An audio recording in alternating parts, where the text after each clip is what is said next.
সারাদিন না খেয়ে শরীরের যে পরিমাণ উপকার আপনি আমি করি, ইফতারের সময় শেষ পর্যন্ত মাগরিবের নামাজটা আর পড়তে। জাপানি একজন বিজ্ঞানী, আমার যুবক ভাইরা বিষয়টা একটু মাথায় রাখবেন, জাপানি একজন স্বাস্থ্য বিজ্ঞানী 2016 সালে মানবের স্বাস্থ্যের উপর গবেষণা করতে থাকে। করতে করতে করতে 2016 সালে মানবের স্বাস্থ্য সুস্থ থাকার জন্য উনি একটা পরামর্শ দান করেন। ওনার পরামর্শ হচ্ছে, আমার দৃষ্টিতে প্রত্যেকটা মানুষের বছরে 12টি মাসের মধ্যে অন্তত একটা মাস ক্ষুধার্ত থাকা দরকার। উনি ওনার গবেষণায় বলছেন,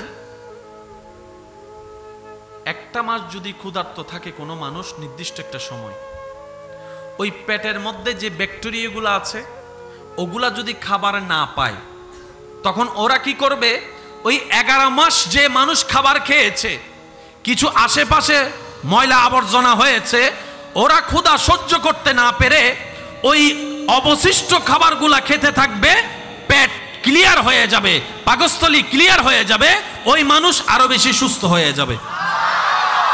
এটা হচ্ছে সেই জাপানি বিজ্ঞানীর পরামর্শ। এবার মিলিয়ে দেখেন, রব্বুল আলামিন আমাদেরকে বলছেন, তোমাদের জন্য আমি একটা ধর্ম দিলাম, ইন্নাদ্দীনা ইনদাল্লাহিল ইসলাম। হে বান্দা, সে ধর্মের নাম ইসলাম। যদি তোমরা সে ধর্মকে নেওয়ার মতো নিতে জানো, পালন করার মতো করতে জানো, তাহলে সেই ধর্মের রুলস যদি মানার মতো মানতে জানো, আখিরাত তো তোমাদের সুন্দর হবেই হবে, দুনিয়াও তোমাদের জন্য সুন্দর হয়ে যাবে। এবার আওয়াজ দিয়ে বলতে হবে আমাদেরকে, ইসলাম আমাদেরকে দিয়েছেন কে? আমাদের ক্ষতির জন্য না ভালোর জন্য? এই ইসলামের মধ্যে নামাজ আছে না নাই? আমরা বেশিরভাগ মানুষ মনে করি নামাজ, রোজা, হজ, যাকাত এগুলো পরকালের জন্য। আমি শ্রদ্ধার সাথে বলি, না ভাই না, নামাজ, রোজা, হজ, যাকাত প্রত্যেকটা কিছু পরকালের জন্য তো আছেই আছে, দুনিয়ার নিয়ামতও ভরপুর আছে। এবার আল্লাহ তাআলা আমাদেরকে বছরে একবার কি দিয়েছেন?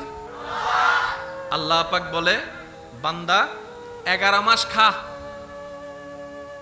1 মাস রোজা রাখ। ওই ডাক্তার কি বলে, সুস্থ থাকতে গেলে অন্তত 1 মাস খাবার কি করতে হবে? জোরে বলেন না। উনি এখন বলছেন, রব্বুল আলামিন 1450 বছর আগে আমাদেরকে বিধান দিয়ে দিয়েছেন। আচ্ছা, আপনারা একটা কথা বলেন আমাকে, আপনারা যেটা বলবেন আমি সেটা নিব। খাবার খাইলে শক্তি হয় নাকি খাবার না খাইলে?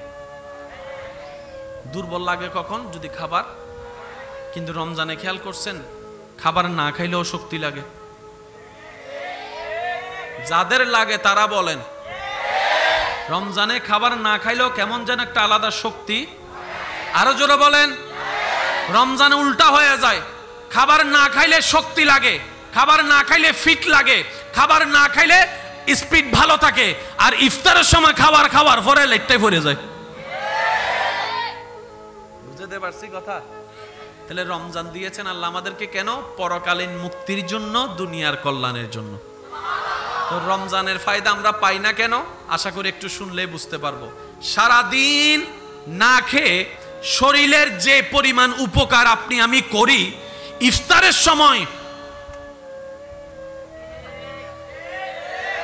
আমি শুনি নাই, ইফতারের সময় শেষ পর্যন্ত মাগরিবের নামাজটাও আর পড়তে। বুঝাইতে পারছি আমি? আল্লাহ তাআলা আমাদেরকে যা দিয়েছেন, যতটুক দিয়েছেন, এতটুক যদি মানতে পারি আমাদের জন্য কল্যাণ আর কল্যাণ। মহাব্বতের আওয়াজে বলেন সুবহানাল্লাহ। আর একটু জোরে বলেন সুবহানাল্লাহ। তাহলে রমজানের রোজার ভিতর আমাদের ফায়দা আছে না নাই? সবাই মিলে বলেন, আছে না নাই? পরকালীন কল্যাণ, দুনিয়াবি কল্যাণ। এই রমজান মাসে যদি আপনি আমি সুন্নত মোতাবেক ইফতার করতে পারি, সুন্নত মোতাবেক সেহরি করতে পারি, একটা মাস যদি করতে পারেন, যাদের বিভিন্ন রোগে শরীর জর্জরিত হয়েছে তারা নিজেরাই বলতে বাধ্য হবে, অন্য মাসের তুলনায় এই না খাওয়ার রমজান মাসে বেশি ভালো ছিলাম। না খাওয়ার সাথে ডায়াবেটিস কন্ট্রোলের একটা সম্পর্ক আছে। একটু সুবহানাল্লাহ বলি। দেখেন, অন্য 11 মাসে ঠেললো যারে মসজিদে পাঠানো যায় না, রমজান মাসে আসলে সে 20 রাকাত তারাবির জন্য দাঁড়ায় গেছে। কথা কি বাস্তব না অবাস্তব আপনারা বলেন? অন্য মাসে ঠেললো মসজিদে পাঠানো, কিন্তু রমজান মাস আসলে যার মাথায় টুপি থাকে না সেও টুপি রাখে। সুবহানাল্লাহ জোরে বলি না? তাকে আর ডাকতে হয় না, মুয়াজ্জিন আজান দেওয়ার আগেই মসজিদের আশেপাশে ঘুরতে থাকে, আজানটা দেওয়ার পর পরে সে মসজিদে ঢুকে যায়, 5 ওয়াক্ত মসজিদের সাথে সম্পর্ক রাখার চেষ্টা করে। যে ঘুম থেকে উঠতে পারে না সে রমজান আসলে সেহরিতে যদি ঘুম থেকে উঠতে না পারে সারাদিন আফসোস করে না খেয়ে পর্যন্ত রোজা রাখে, এমন আল্লাহর বান্দাও এখানে আছে। সুবহান। এটা হচ্ছে যে বিতর্গত একটা শক্তি যেটা রব্বুল আলামিন প্রত্যেকটা বান্দাকে রমজানে দান করেন। বর্তমানে আমার যুব সমাজের এইগুলো জানার দরকার আছে না নাই? কারণ অনেক সময় দেখা যায় কলেজ ভার্সিটিতে গেলে আমার ভাই বোনেরা তাদেরকে কিছু কিছু সঙ্গুপাঙ্গ এমনভাবে বুঝায়, শেষ পর্যন্ত ইসলামকে বাদ দিয়ে নাস্তিক হয়ে যাচ্ছে। এমন আপনাদের এদিকে না থাকলে ওদিকে আছে অনেক। বেশি মডার্ন হতে হতে আমরা স্রষ্টাকেও ভুলে যাচ্ছি, বেশি স্টাইল করতে গিয়ে আমরা ধর্মকে ভুলে যাচ্ছি। অনেকে মনে করে ধর্ম মানে ব্যাকডেটেড, অনেকে মনে করে ধর্ম মানে হচ্ছে গাইয়া, অনেকে মনে করে ধর্ম মানে হচ্ছে হুজুরগিরি। না না, পৃথিবীর শ্রেষ্ঠ স্ট্যান্ডার্ড ধর্মের নাম ইসলাম, আর এই ইসলামে হচ্ছে সবচেয়ে স্ট্যান্ডার্ড সবকিছুর মধ্যে। বলেন না সুবহান। আপনি সেই চোখ দিয়ে দেখেন নাই, তা বুঝার চেষ্টাও করেন নাই। না হয় এই ইসলাম 1450 বছর ধরে এখনো পর্যন্ত মাথা উঁচু করে টিকে আছে, কিভাবে সম্ভব? আর একটু জোরে বলেন। আপনার জানা মতো এখনো পর্যন্ত কোরআনকে কেউ হারাইতে পারছে? আমি আওয়াজটা একটু বড় লাগবে, হারাইতে পারছে? কোরআনকে প্রতিযোগিতা করে জিতার জন্য কোরআনের মতো আরেকটা কিতাব কেউ লিখতে পারছে? কোরআন বাদ দেন, পুরা সূরা, একটা সূরা লিখতে পারছে?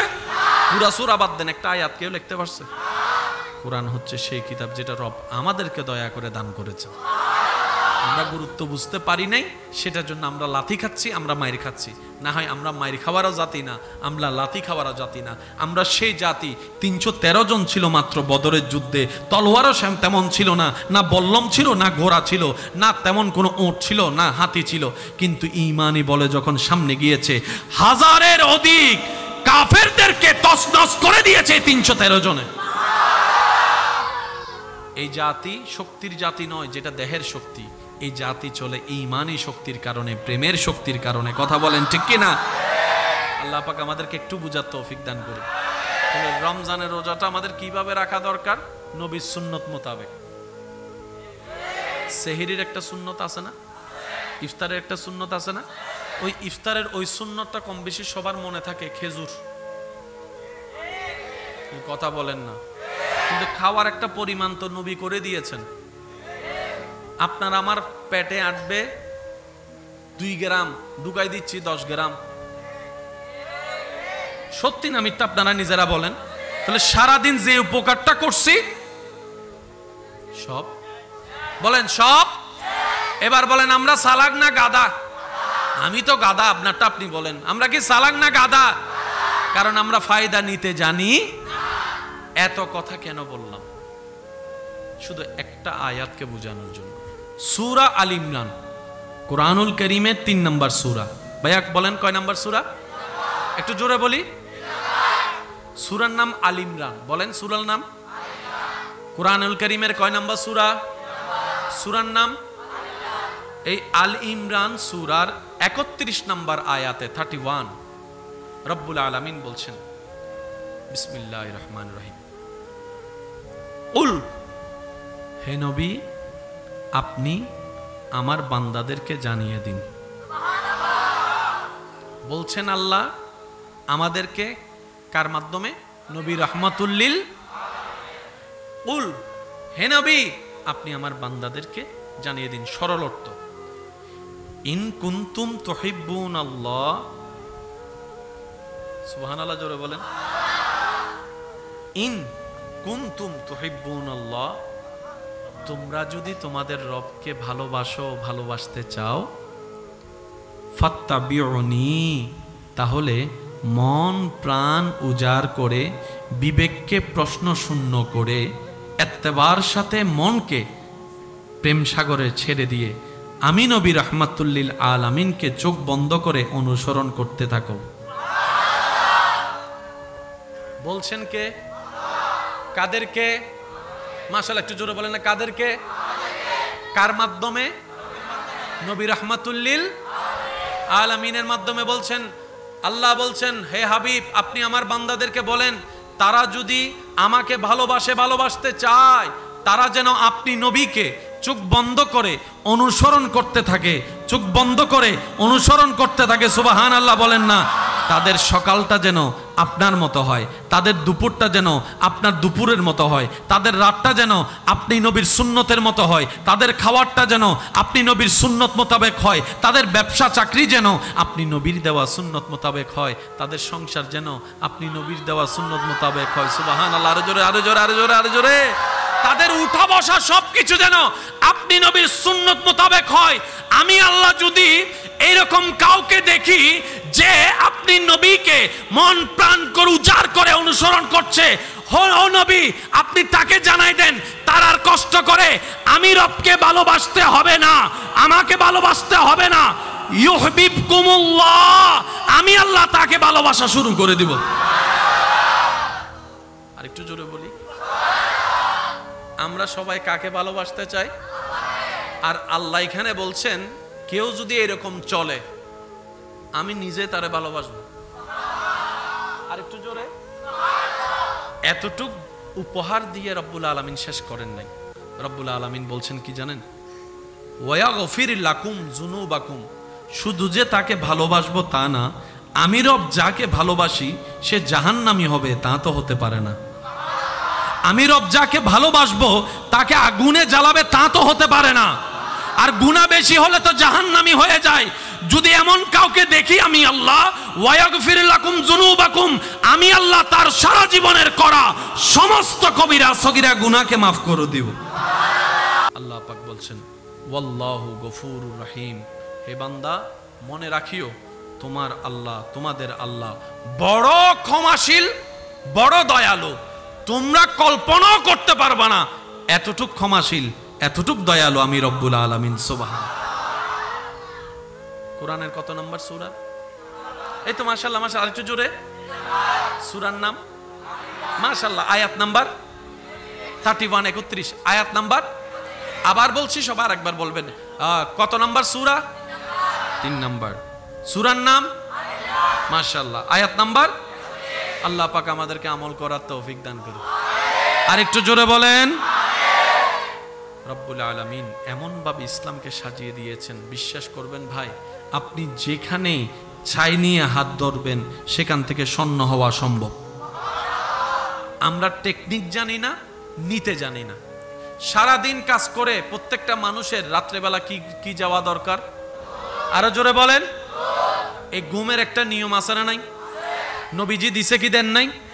কয়জন মানুষ আমরা নবীর সুন্নত মোতাবেক ঘুমাই? নিজেকে প্রশ্ন করলে রেজাল্ট চলে আসবে। আর একটু জোরে বলেন, ঠিক কি না? খেজুরের জগতে একটা খেজুর আছে যার নাম আজওয়া। আমার অনেক ভাইরা হয়তো চিনবেন, ব্ল্যাক কালারের আজওয়া খেজুর, যেটাকে রাসূল পাক সাল্লাল্লাহু আলাইহি ওয়াসাল্লাম সবচেয়ে বেশি পছন্দ করেছেন। এই পছন্দ করার ঘটনাটাও কিন্তু বড় চমৎকার, বড় চমৎকার। কেমন? রহমাতুল লিল আলামিন একজন কালো হাবশি, নিগ্রো আমরা যাদেরকে বোঝার জন্য বলি, চামড়ার রং অনেক কালো, বাজারে গিয়েছে খেজুর বিক্রি করতে। তো যারা কিনতে গিয়েছেন অনেকে টিটকারি মেলে ওনাকে বলেছেন, খেজুরের রং যেমন তোমার শরীরের রঙও তেমন। নাউজুবিল্লাহ। খেজুরের রং যেমন তোমার চেহারাও। আচ্ছা, চেহারা কি আমরা বানাই না আল্লাহ বানাই? এইসব বিষয়ে কমেন্টস করার কারো কোনো অধিকার আছে? কিন্তু আমরা তো মুখে যা আসি তা বলে ফেলি। ওনার মনটা আঘাত হয়েছে, চোখ থেকে পানি ঝরছে। আফসোস, আজকে আমি গরিব বলে, অসহায় বলে এমন শব্দ আমাকে শুনতে হয়েছে। মন যখন বেশি খারাপ, মদিনাওয়ালা রহমাতুল লিল আলামিন নবীর দরবারে চলে গেছেন। নবীজির দরবারে গিয়ে বলে, ইয়া রাসূলুল্লাহ, এটা কেমন মানবতা? আমি তো জন্ম থেকে নিজের ইচ্ছায় কালো হইনি, সৃষ্টিকর্তা আমাকে কালো বানিয়েছেন।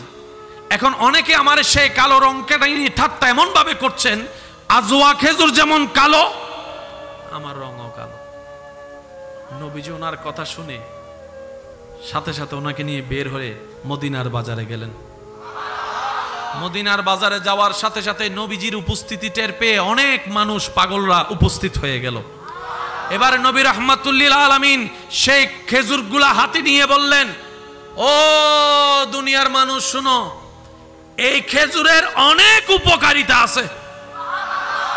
নবী একটা একটা উপকার বলতে লাগলেন, শেষ পর্যন্ত বললেন, এই খেজুরকে আমি পছন্দ করি।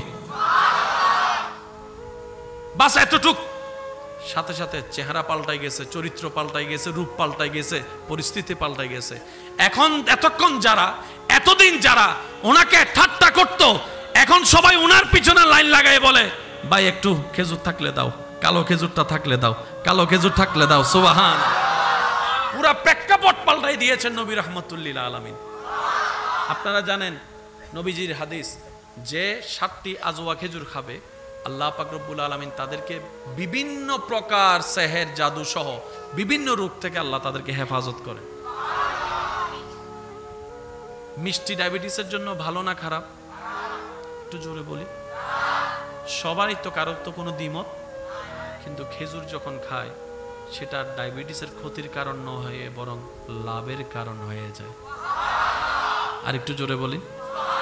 যারা মিডিল ইস্টে ছিলেন, যাওয়া আসা আছে, কিংবা যাদের অভিভাবক আছে, ওনারা জানেন খেজুরের জগতে একটা খেজুর আছে যেই খেজুরের কোনো বিচি নেই।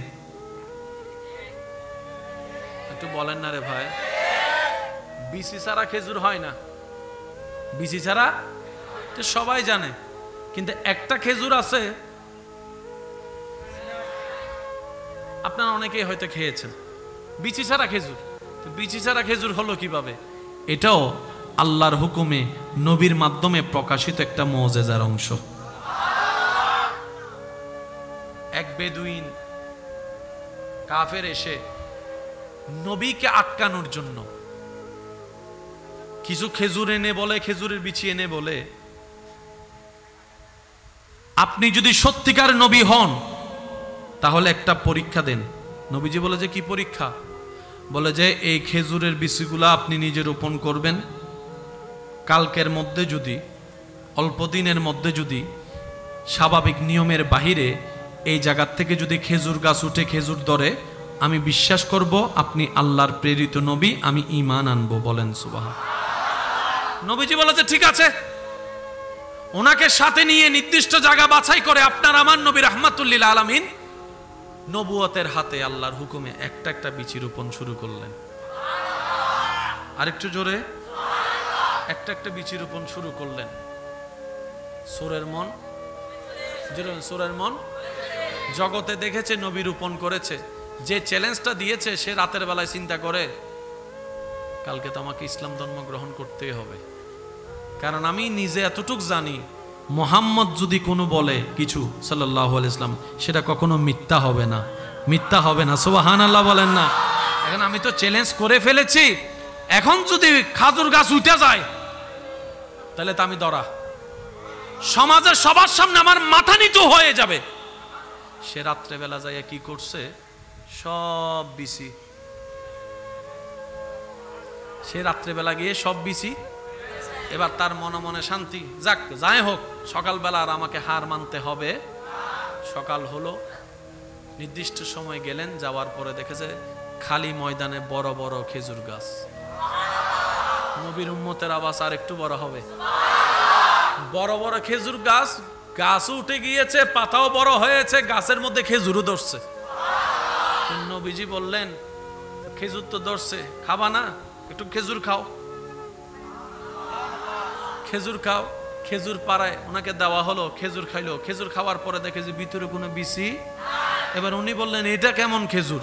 জন্মের পর থেকে যত খেজুর খাইছি বিচি ছাড়া কোনো খেজুর, এটা কেমন খেজুর? বিচি নাই, বিচি ছাড়া খেজুর হয় কেমনে? নবী বলে যে বিচি থাকবে কেমনে, কালকে রাত্রে তো তুমিই বাইর করে ফেলছো। নবীজির দরবারে এক বেদুইন আসছে, নবীজির দরবারে নবীকে পরীক্ষা করার জন্য, একটা মরা প্রাণী নিয়ে। কি প্রাণী? এবার বলেন প্রাণী কি কথা বলতে পারে? এক তো প্রাণী কথা বলতে পারে না, দ্বিতীয় চ্যালেঞ্জ হচ্ছে সে আবার মরা, সে আবার কি? সাহাবায়ে কেরাম সামনে, উনি এসে বললেন, আপনি যদি সত্যিকার নবী হন তাহলে এর মুখ থেকে আপনি ওকে জিন্দা করে দেখান, জিন্দা করে দেখান। নবীজি বললেন, শুধু জিন্দা নয়, যাকে দিয়ে তুমি আমাকে চ্যালেঞ্জ দিচ্ছ সে যদি নিজের মুখ থেকে বলে আমি কে, তাহলে কি করবা? আমি বুঝাতে পারিনি মনে কথাটা। প্রাণীটা আওয়াজ নাই, তার উপর মরা, নবীরে চ্যালেঞ্জ দিচ্ছে আপনি জিন্দা করে দেখান। নবী ছিলেন, চ্যালেঞ্জটাকে আরো কঠিন বানাই দিলেন। কি? যাকে নিয়ে আসছো সে যদি জিন্দা হয়ে বলে তোর সামনে আমি কে, তাহলে তুই কি করবি? তাহলে আমি দ্রুত ইসলাম ধর্ম গ্রহণ করব। নবীজি মনে মনে এরাদা করলেন, আল্লাহর হুকুম হলো, মরা প্রাণী জিন্দা হয়ে গেল, মরা প্রাণী জিন্দা হয়ে গেল, জবানটাও খুলে গেল। ওই প্রাণী বলে, আপনি আল্লাহ রসুল, শিক্ষার দিয়েছেন, সাক্ষী দিয়েছেন ওই মৃত প্রাণী জিন্দা হওয়ার পরে। মনে রাখবেন, প্রত্যেকটা নবীর বিশেষ বিশেষ কিছু মুআজিজা আছে, মানে আল্লাহ প্রদত্ত অনুমতি সাপেক্ষ কিছু কিছু অলৌকিক কাজ আছে। প্রত্যেকটা নবী আমাদের মাথার তাজ। আর একটু জোরে, আদম নবীর মুআজিজা আলাদা, মূসা নবীর মুআজিজার রং আলাদা, ঈসা নবীর মুআজিজার ধরন আলাদা, দাউদ নবীর মুআজিজার স্টাইল আলাদা, ইউসুফ নবীর মুআজিজার রং আলাদা, আইয়ুব আলাইহিস সালামের মুআজিজার রং আলাদা। আর আল্লাহ আপনার আমার নবীকে এমন দয়া করেছেন, অন্যান্য নবীকে মুআজিজা দান করেছেন, আর আপনার আমার নবীকে আল্লাহ মুআজিজা বানিয়ে পাঠিয়েছেন। আরেকটু জোরে বলেন না, আপনার আমার নবী আল্লাহ প্রদত্ত আফাদ ও মুস্তাক মুআজিজা। এটা আমাদের জন্য বড় সৌভাগ্য যে আপনি আমি সেই নবী রাহমাতুল লিল আলামিনের উম্মতের খাতায় আল্লাহ দয়া করে আপনার আমার নামকে লিখে দিয়েছেন। এই উম্মতের শান মান ইজ্জতে কত দামি কল্পনাও করা যাবে। ওই কথায় আমি ফিরে আসছি। আপনার শরীরে যে পানি খান, এটা আপনি সাদা পানি খান আর কালা পানি খান, বাইরে বের সময় কি হয়? নমাতে হালা পানি বাইরে না পেশাবত, একটু কথা বলেন না, জোরে বলেন। মানুষ যেটাই পানি খাক, প্রস্রাবের রং আলাদাই। কালো পানি খাইলো, লাল পানি খাইলো, লাল পানি আবার উইবে মনে নগর জুইবে, এটা না, এমনি বুঝার জন্য আজকাল তো অনেক ড্রিঙ্কস বের হয়েছে। আল্লাহ তাআলা প্রত্যেকটা মানবের দেহের ভিতরে ফিল্টার মেশিনের ব্যবস্থা করে দিয়েছেন। আরেকটু জোরে বলি, ইসলামে পানি খাওয়ার নিয়ম কি? দাঁড়ায় দাঁড়ায় না বসে বসে? সবাই মিলে বলেন, দাঁড়ায় দাঁড়ায় না বসে বসে? এক লাগাতারে নাকি তিন ঢুকে? ইসলামে প্রস্রাব করার নিয়ম কি বসে বসে না দাঁড়ায় দাঁড়ায়? আরো জোরে। আপনি যে কোনো ভালো ডাক্তারকে গিয়ে জিজ্ঞেস করেন, উনি আপনাকে সুস্থতার জন্য যে পরামর্শগুলো দিবেন, দেখবেন যে বেশিরভাগ পরামর্শ ইসলামের দেওয়া নবীর সুন্নতের সাথে মিলে যাচ্ছে। আর একটু মন খুলে বলা যাবে সুবহানাল্লাহ। আপনি মানতে না চাইলে আপনার ব্যক্তিগত ব্যাপার, তবে সত্য কখনো উল্টাবে না। পূর্ব দিকে সূর্য উঠে তো উঠবেই, মানেন কিংবা না মানেন, কথা বলেন ঠিক কিনা? চন্দ্র আলো দেয়, মিষ্টি আলো, মানেন কিংবা না মানেন দিয়ে যাবে। আল্লাহ তাআলা ইসলাম কেমন ভাবে সাজিয়েছেন, নবী রাহমাতুল লিল আলামিনকে এমন দয়া দান করেছেন, আপনার আমার নবী যা বলে গিয়েছেন কিয়ামতের এক সেকেন্ড আগে হলো সেটা বাস্তব বিশ্ববাসী দেখেই ছাড়বে, সত্য জানবে, কথা বলেন ঠিক কিনা? আরবের মধ্যে বৃষ্টি হবে, আরবের মধ্যে বরফ পড়বে, সবুজ ঘাস উঠবে, কেউ কখনো কল্পনা করে? কিন্তু গত বছর খানিক দেখা যাচ্ছে পুরো আরব সবুজে সবুজ, সবুজে সবুজ, সবুজে সবুজ। এই নিউজটা আসার পরে প্রত্যেকটা টিভি চ্যানেলের মধ্যে নবীর হাদিসটাকে কোট করা হয়েছিল যে নবীজি 1450 বছর আগে আল্লাহর হুকুমে ভবিষ্যৎবাণী যা করেছেন এখন একটা একটা করে দেখা যাচ্ছে। এখন আরেকটা বললে আপনারা একদম মিল খুঁজে পেয়ে যাবেন। বর্তমানে খুন খারাপি কি কমতেছে না বাড়তেছে? আমি আস্তে করে বলবো, আপনারা জোরে বলেন। কমতেছে না বাড়তেছে? অনেক সময় আপনারা নিজেরাও দেখেছেন, শুনেছেন, যে খুন করে সে নিজেও জানে না কেন খুন করলো, যে খুন হয়েছে সে নিজে জানে না যে কোন অপরাধে তারে মারা হয়েছে। সত্যি না মিথ্যা আপনারা বলেন? এই কিছুদিন আগে আপনারা দেখেছেন ভাত খাওয়াই একটা মানুষকে ভাতও খাওয়াইলো, মেরেও ফেললো। এটা যদি কোনো পতিতালয়ে হতো ঘটনাটা, একটা মনকে বুঝ দেওয়া যেত। এটা যদি কোনো গাজার আড্ডাখানায় হতো, মনকে কিছুটা হলো বুঝ দেওয়া যেত। কিন্তু এমন একটা জায়গায় ঘটনাটা ঘটলো যেখানে শিক্ষার প্রদীপ বলা হচ্ছে।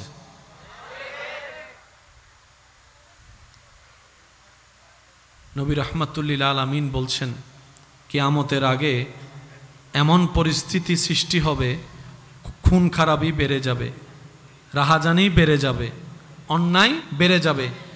যে খুন করবে সে জানবে না কেন মারলাম, যে মরবে সে জানবে না আমাকে কেন মারলো।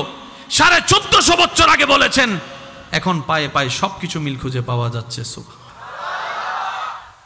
আল্লাহ তাআলা আমাদেরকে এমন একটা ধর্ম দিয়েছেন ভাইয়া, কারো কাছে হাত পাতার আমাদের দরকার নাই। আল্লাহ পাক আমাদেরকে সবাইকে স্বয়ং সম্পন্ন করেছেন। সুবহানাল্লাহ বলা যাবে? আল্লাহ আপনাকে আমাকে স্বয়ং সম্পন্ন করেছেন, কোরআনের মতো কিতাব দিয়েছেন, উসওয়াতুল হাসানা ওয়ালা নবী রাহমাতুল্লিল আলামিনকে দান করেছেন। কারো কাছে হাত পাতার দরকার, জোরে বলতে হবে, কারো কাছে হাত পাতার দরকার। যদি কোরআনকে কোরআনের মতো নেওয়া যায়, রসুলের আদর্শকে আদর্শের মতো করে নেওয়া যায়, বিশ্বের যে কোনো জায়গায় যাবেন আল্লাহর রহমতে মাথা উঁচু করে যেতেও পারবেন, মাথা উঁচু করে আসতেও পারবেন। ওয়ালিল্লাহিল ইজ্জাতু ওয়ালি রাসূলিহি ওয়ালিল মুমিনিন। চিৎকার দিয়ে বলেন সুবহানাল্লাহ। আল্লাহ পাক সে দয়া আমাদের উপর করছেন কি করেন না আপনারা বলেন? কিন্তু আমরা সে দয়াকে নেওয়ার মতো নিতে জানি না। আল্লাহ তাআলা আমাদেরকে 5 ওয়াক্ত নামাজ দিয়েছেন। কয় ওয়াক্ত? 10 ওয়াক্তও দেন নাই, 15 ওয়াক্তও দেন নাই, 10 ওয়াক্ত 8 ওয়াক্ত দেন নাই, 5 ওয়াক্ত দিয়েছেন। আপনি জানেন, আপনি আমি যতটুকু পারবো আল্লাহ পাক আপনাকে আমাকে অতটুকু ওয়াক্তই দান করে দিয়েছেন। একটু হিসাব যদি আপনারা মিলাতে পারেন 24 ঘন্টার হিসাবে, ভাইয়া যদি কষ্ট না হয়, শেষ ভালো যার সব ভালো তার আমাকে একটু আওয়াজটা দিবেন। দৈনিক কয় ঘন্টা জানি? একটু বলি। নামাজ কয় ওয়াক্ত? ফজরের নামাজ কয় রাকাত? আচ্ছা, 4 রাকাত পড়তে আনুমানিক কয় মিনিট লাগতে পারে? আমরা যে 5G গতিতে পড়ি,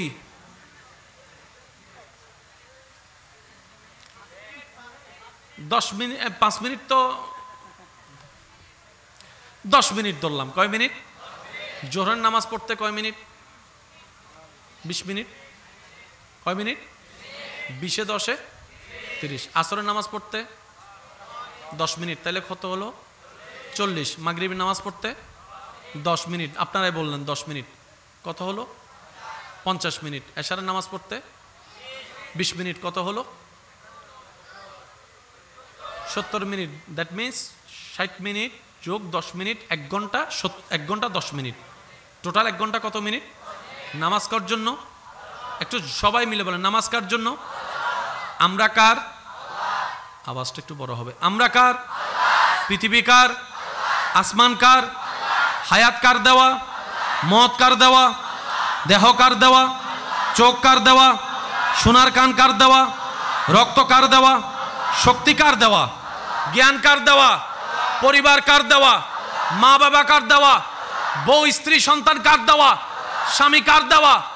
ভাই বন্ধু কার দেওয়া? ব্যবসা কার দেওয়া? চাকরি কার দেওয়া? দুনিয়া কার দেওয়া? জমিন কার দেওয়া? সেই আল্লাহ বলছেন, বান্দারে 24টা ঘন্টার মধ্যে তুই 1 ঘন্টা 10 মিনিটকে আমাকে দিতে পারবি না? মাত্র 1 ঘন্টা 10 মিনিট তুই আমাকে দিতে পারবি না বান্দা? 24 ঘন্টা তোরে দিলাম, তো তুই খুশি মনে 1 ঘন্টা 10 মিনিট আমাকে দে। তুই খুশি মনে 1 ঘন্টা 10 মিনিট আমাকে দে। বাকি ঘন্টার ভিতরে কিভাবে বরকত বাড়াই দিতে হয় আমার জানা আছে। সুবহানাল্লাহ। তুই 1 ঘন্টা 10 মিনিট আমার শুকরিয়া করে কাটাই দে, বাকি 23 ঘন্টার ভিতরে কিভাবে নিয়ামত বাড়াই দিতে হয় আমি রবের জানা আছে। লা ইন শাকারতুম লা আযীদান্নাকুম।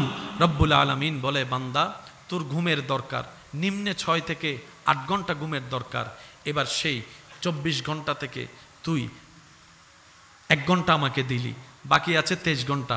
এবার 23 ঘন্টা থেকে যদি আপনার 8 ঘন্টা বাদ দেন, আর বাকি কত থাকে? একটু হিসাব করে বলেন, আরো জোরে বলেন।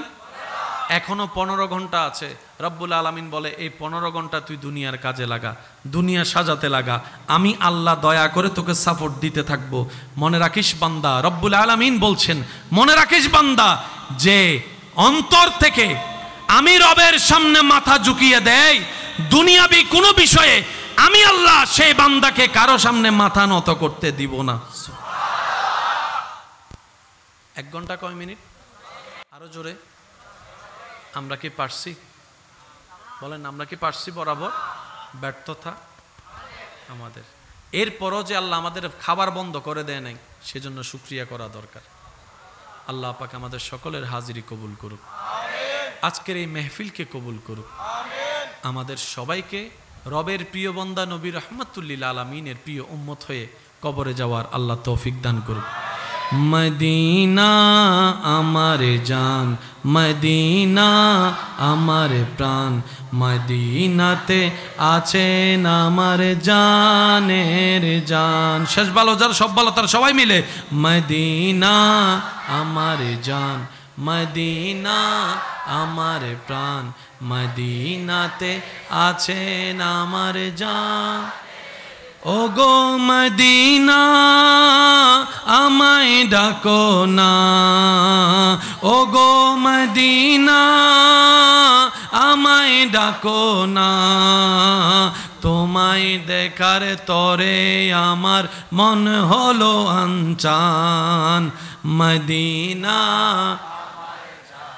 মদিনা আমার প্রাণ, মদিনাতে আছেন আমার জানের জান। মোহাব্বতের আওয়াজ একবার বলেন মারহাবা। 5 ওয়াক্ত নামাজের সাথে বন্ধুত্ব রাখার চেষ্টা করব, বলি ইনশাআল্লাহ। বড়দেরকে সম্মান করার সর্বোচ্চ চেষ্টা করব, বলি ইনশাআল্লাহ। ছোটদেরকে স্নেহ করার চেষ্টা করব, বলি ইনশাআল্লাহ। নবীর প্রিয় উম্মত হয়ে কবরে যেতে গেলে আমাদেরকে কিছু কাজ করতে হবে কি হবে না? আপনাদের কি মনে হয়, হবে কি হবে না? আপনাদের আশেপাশে অনেক এতিম আছে না? গতকালকে একটা হাদিসে পাক চোখে পড়ছে, এক সাহাবা মায়া করে একজন এতিমের মাথায় হাত বুলাই দিয়েছেন। একটু জোরে বলি। এক সাহাবা মায়া করে একটা এতিমের মাথায় হাত বুলাই দিয়েছে। নবী রাহমাতুল্লিল আলামিন দেখে মুস্কি হেসে ওনাকে বললেন, হে আমার সাহাবা, কি করলা তুমি? ইয়া রাসূলুল্লাহ, সে এতিম, এতিমকে মায়া করতে আল্লাহর হুকুম, আপনার নির্দেশ। আমি অন্তর থেকে ভালোবেসে তার মাথায় হাত বুলিয়ে দিয়েছি। নবী রাহমাতুল্লিল আলামিন বলেন, তোমার এই করাটা রব্বুল আলামিন কতটুকু খুশি হয়েছে জানো? ওই এতিমের মাথায় যতগুলা চুল আছে অত পরিমাণ গুনাহ আল্লাহ তোমার মাফ করে দিয়েছেন, অতটা সওয়াব আল্লাহ তোমার আমলনামায় দান করেছেন। এতিমের যদি সাক্ষাৎ পান, এতিমের অভিভাবক হওয়ার চেষ্টা করবেন। এটা অনেক বড় সৌভাগ্য। কারো যদি বাপ না থাকে, বিয়ে না হয় কোনো মেয়ের, আপনি সে জায়গায় মেয়ের বাপ হয়ে দাঁড়িয়ে যান, মেয়ের ভাই হয়ে দাঁড়িয়ে যান। এটার জাযাজে হাসরের ময়দান আল্লাহ আপনাকে কি পরিমাণ দিবে আপনি কল্পনাও করতে পারবেন না। বলেন না সুবহানাল্লাহ। আর যে 2-1 জন আমাকে ভালোবাসেন, আবদার করে একটা কথা বলে আপনাদের থেকে বিদায় নিতে চাই। পৃথিবীর সবার কাছে ভালো হতে চায়েন না, এটা কখনো সম্ভব নয়। সবার কাছে ভালো হওয়ার দরকার। আপনি যদি একজনের কাছে ভালো হন, দেখবেন যে 5 জনের কাছে আপনি খারাপ হবেনই। আর সবাইকে খুশি রেখে চলা, নিজের ঘরের মানুষকেও তো সবসময় খুশি রেখে চলা সম্ভব হয় না। নিজের রক্তের যারা, তাদেরকেও সবসময় খুশি রাখে চলা সম্ভব। অনেক সময় এ খুশি তো ও নারাজ, অনেক সময় ও খুশি তো এই নারাজ। সেজন্য একটা কথা সর্বদা মাথায় রাখবেন, বান্দা হিসেবে রবকে খুশি করে চলবেন, উম্মত হিসেবে নবীকে খুশি করে চলবেন। এই দুইটা জায়গা থেকে যদি সন্তুষ্টির সার্টিফিকেট আপনার কাছে চলে আসে, সারা পৃথিবী যদি আপনার বিপক্ষে যায়, আপনার পিছনে লাগে, আপনার বদনামে জুড়ে যায়, আপনার কিচ্ছু হবে না। কারণ জান্নাত যিনি আপনাকে দিবেন, জান্নাত দেওয়ার জন্য যিনি সুপারিশ করবেন, সে আল্লাহ এবং নবী, যার উপর খুশি থাকবে, রাজি থাকবে, সৃষ্টি জগৎ তার কদমে এমনিই চলে আসবে। সেজন্য সবাইকে খুশি রাখার চেষ্টা করাটা ব্যর্থতা। এটা সম্ভব কখনো হবে? আজকে ভালো, কালকে সকালে উঠে দেখবেন যে মুখ গুমরা হয়ে গেছে। তো সেজন্য আল্লাহ এবং রসুলকে খুশি রাখার জন্য যা করা দরকার, যতটুকু করা দরকার, যেভাবে করা দরকার, এটা ইন্টারনাল হোক, এক্সটার্নাল হোক, পারিবারিক ভিতরে হোক, বাহিরে হোক, আমরা সব সময় আল্লাহ এবং রসুলকে খুশি রাখার চেষ্টা করে যদি চলতে পারি, আমাদের জীবনটা কঠিন থেকে কঠিন যা হয়েছে, এখান থেকে রব্বুল আলামিন দয়া করে আরো সহজ করে দিবেন। রহিম ইন্নাল্লাহা ওয়া মালাইকাতাহু ইউসাল্লুনা আলান নবী ইয়া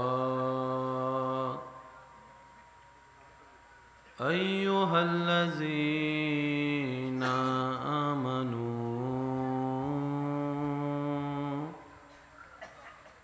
সাল্লু আলাইহি ওয়া সাল্লিমু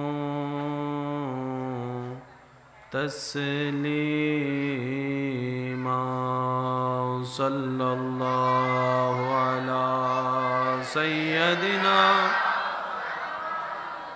ওয়া আলিহি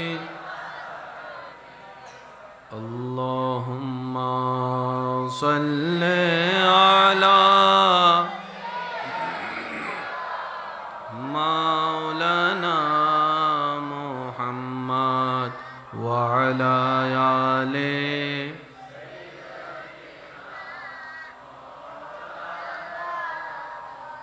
सुबह तैबा में हुई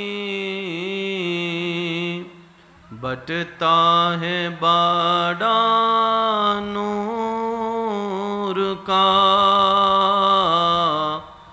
सदका लेने नूर का आया है तारा नूर का अल्लाहुम्मा सल्ले अला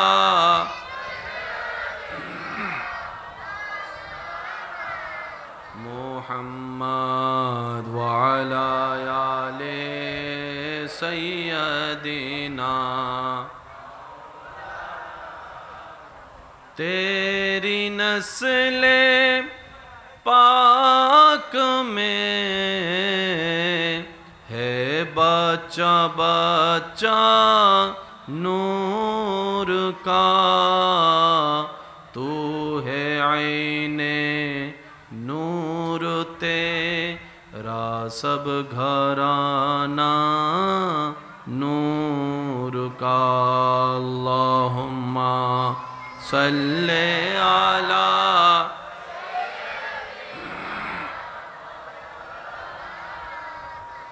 वअला आले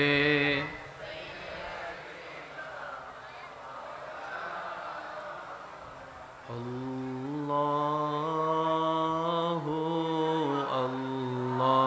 अल्लाहु अल्लाहु अल्लाह अल्लाहु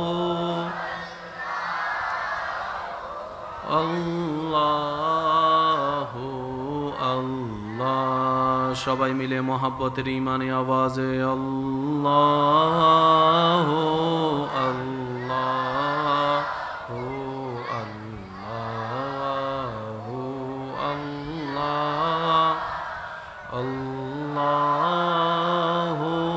अल्लाहु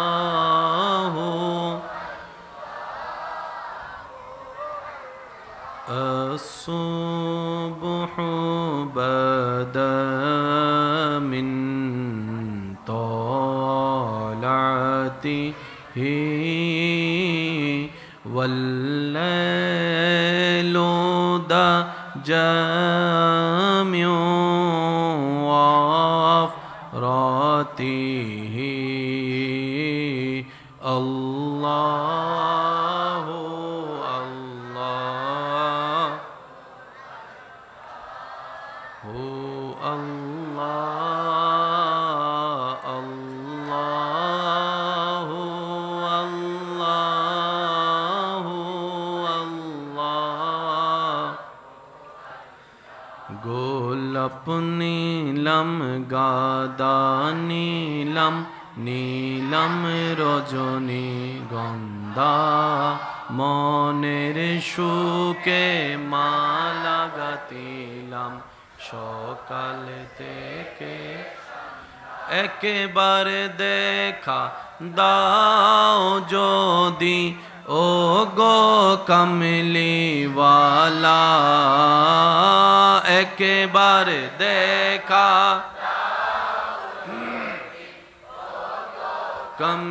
কমলিওয়ালা হাসি মুখে পড়াবো তোমায় হাজার ফুলের মালা বলি সবাই ইয়া রাসূলুল্লাহ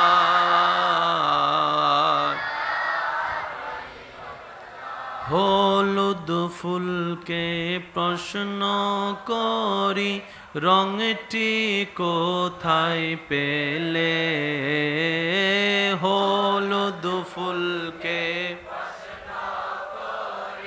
রঙটি কোথায় পেলে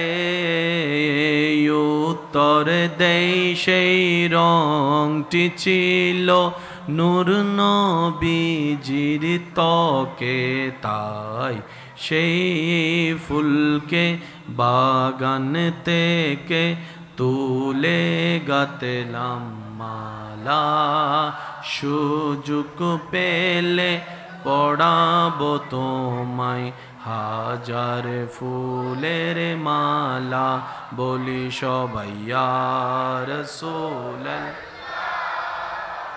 ইয়া হাবিব শেষবারের মতো সবাই মিলিয়ে একই আওয়াজে গোলাপ নীলম গাদা নীলম নীলম রজনী গন্ধা মনের সুকে মালা গাতিলাম সকাল সন্ধ্যা একবার দেখা দাও যদি ও গো কমলিওয়ালা একবার দেখা ও গো কমলিওয়ালা হাসি মুখে হাজার ফুলের মালা সবাই মিলে একই আওয়াজে ইয়া রাসূলুল্লাহ ইয়া হাবিবাল্লাহ ইয়া রাসূলুল্লাহ ইয়া অধ্যকার মোহাম্মদ বেলাল মোহাম্মদ ইকবাল মোহাম্মদ নুমান মোহাম্মদ মনিরুজ্জামান মোহাম্মদ বুরহান মোহাম্মদ আসাদুজ্জামান মোহাম্মদ মিজান সাহেবের পরিচালনায় গৌসিয়া শাহ আমিন হাশিমি দাখিল মাদ্রাসার মান্যবর মুদাররেস রৌনকে মিল্লাত রৌনকে আহলে সুন্নাত হাফেজ মৌলানা মুহাম্মদ কফিলউদ্দিন আল কাদেরী মাদ্দা জিল্লুহুল আলী সাহেবের সঞ্চালনায় আজকের এই সজ্জিত আজিমুশান নুরানি ইমানি মাহফিলের মান্যবর মেহমানে আলা জামিয়া রজবিয়া আজিজিয়া মডেল মাদ্রাসার মান্যবর প্রতিষ্ঠাতা ও পরিচালক মুজাহিদ দ্বীন ও মিল্লাত রৌনকে আহলে সুন্নাত রৌনকে মিল্লাত ফখরুল ওয়াইজিন হুজুর আল্লামা আলহাজ জনাব মৌলানা মুহাম্মদ আবু সাদেক রেজভী মাদ্দা জিল্লুহুল আলী হুজুর আজকের মাহফিলের সম্মানিত প্রধান মুকাররের রৌনকে আহলে সুন্নাত রৌনকে মিল্লাত হাফেজে কোরআন হুজুর আল্লামা মৌলানা মুহাম্মদ ইমরান হুসাইন কুতুবী মাদ্দা জিল্লুহুল আলী সাহেব নাত পরিবেশনায় খেদমত নিবেদন করেছেন শায়ের জগতের উজ্জ্বল নক্ষত্র, শায়ের আহলে সুন্নাত, শায়ের মাওলানা মোহাম্মদ আমিরুজ্জামা আল কাদিরি মাদ্দা জিল্লুহুল আলী সাহেব, শায়ের আহলে সুন্নাত, শায়ের মাওলানা মোহাম্মদ জামান রেজা আল কাদিরি মাদ্দা জিল্লুহুল আলী সাহেব, যার ব্যবস্থাপনায় এত সুন্দর আয়োজন সজ্জিত আলহাজ ডক্টর পিয়ার আহমদ সাহেব সহ আমন্ত্রিত ওয়াদিগার ওলামায়ে কেরাম, বিশেষ করে স্কুল কলেজ ভার্সিটি মাদ্রাসার প্রাণপ্রিয় ছাত্র ভাইয়েরা, ব্যবসায়ী চাকরিজীবী ভাইয়েরা, উপস্থিত আল্লাহর প্রেমিক নবীর প্রেমিক ইমানদার ভাইয়েরা, আমার সম্মানিত মা ও বোনেরা, উপস্থিত হাজারানে মজলিস, আসসালামু আলাইকুম ওয়া রাহমাতুল্লাহি তাআলা ওয়া বারাকাতুহু। এই মোহাব্বতকে কবুল করুন। এই মধ্যাকর্ষণ শক্তি বানালেন যিনি, খুঁটি ছাড়া আসমানকে সাজালেন যিনি, আমি সুবহানাল্লাহ বলতে বলবো না, যাদের যাদের গুনাহ বেশি সওয়াব কম তারা বলেন সুবহানাল্লাহ, কারণ সুবহানাল্লাহ বললে গুনাহ কমে সওয়াব, তা যাদের গুনাহ একটু বেশি তারা সওয়াব বাড়ানোর জন্য গুনাহ কমানোর জন্য বলেন সুবহানাল্লাহ। যতজন বান্দা আছেন কারো জবান যেন চুপ করে না থাকে, ফুল ভলিউম একবার রবের প্রশংসায় বলেন তো সুবহানাল্লাহ। ইয়ানা মনদ্দে মেজাইনে গোস্ত হাইনে মানুষ বসি, গরু গোস্ত কি ঠান্ডা না গরম? গরমের আওয়াজ আর না সিডেঙ্গেন না মেজাইনে গোস্ত আর কেউ হাই নেওয়া বোধজনে স্বপ্ন দেখাত দে হাইন্য ভারে সিডিং অকল মাসে 2-3 বার নহাই ভানলার বিনা দদ জাগু দিল্লে হদুন আছে নমাতে হন আছে না 5 জন হইলে 10 জন যা দিল্ল আবার যাইয়ের মেজ জন্য গোস্ত উইতারে বাক ফরেন না ফরেন না সাইয়ের বেগিন ডালি লই ফেলাত দিল্ল এদের আওয়াজ ছোট হলে মানা যায় না, কথা বলেন ঠিক কি না? একবার মোহাব্বতের আওয়াজে বলেন মারহাবা, আল্লাহু আকবার, আল্লাহু আকবার। স্রষ্টা আছে, স্রষ্টা আল্লাহর বড় দয়া কি জানেন আমাদের উপরে? এই যে বাবা, এই যে কথা বলেন, কথা বলেন না, হ্যাঁ? আল্লাহ তাআলা আমাদেরকে গরু ছাগল না বানিয়ে মানুষ বানিয়েছেন, মানুষের ভিতরে নাস্তিক না বানিয়ে আস্তিক বানিয়েছেন। আস্তিকের ভিতরে যত ধর্ম আছে তোর মধ্যে সর্বশ্রেষ্ঠ ধর্ম ইসলামের অনুসারী বানিয়েছেন। ইসলামের অনুসারীর ভিতরে আল্লাহ তাআলা আপনাকে আমাকে মুনাফিক বানায় নাই, মুমিনদের দলে বানিয়েছেন। আল্লাহ পাক আপনাকে আমাকে বেনামাজির দলে বানায় নাই, নামাজির দলে বানিয়েছেন। আল্লাহ আপনাকে আমাকে নবীর বদনামকারী নয়, নবীর প্রশংসাকারী উম্মত বানিয়েছেন। দয়ার উপর দয়া, সুবহানাল্লাহ, আরো জোরে বলি না। লক্ষ কোটি বছর এই কপাল দিয়ে রবের দরবারে সিজদায় পড়ে থাকলে এই দয়ার শুকরিয়া আদায় করা সম্ভব হবে? আল্লাহ আমাদেরকে এত দয়া করেছে। যে কথা বলতে চাচ্ছে একটু মনের কান দিয়ে শুনবেন। সত্যিকার যারা বিজ্ঞানী তারা কখনো স্রষ্টা অস্বীকার করে না, তারা স্বীকার করে স্রষ্টা আছে, স্রষ্টা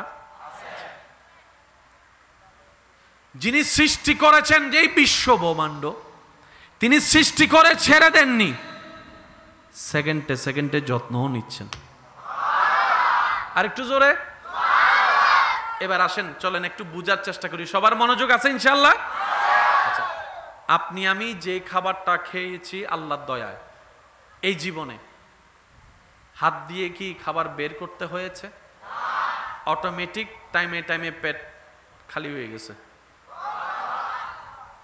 আপনি যখন এই কণ্ঠনালীর নিচ দিয়ে খাদ্যনালীর ভিতরে যখন আপনি পাকস্থলীর গরমটা একটু খেয়াল করে দেখবেন, আল্লাহ তাআলা এমন গরমের ব্যবস্থা পেটের ভিতরে করেছেন যেটা আপনার খাবারকে গলিয়ে দেওয়ার জন্য যথেষ্ট। আর একটু জোরে বলেন। সামান্য কোনো খাবার যদি বাসি হয়ে যায়, ঘরে টিকার কোনো ব্যবস্থা নাই, ফেলে দেওয়া ছাড়া কোনো উপায় নাই, কিন্তু সেটাকে নষ্ট হতে দেখতে আমাদের 3 দিন 4 দিনও সময় লাগে। কিন্তু দুপুরের খাবার রাত হতে হতেই হজম। একটু জোরে বলি।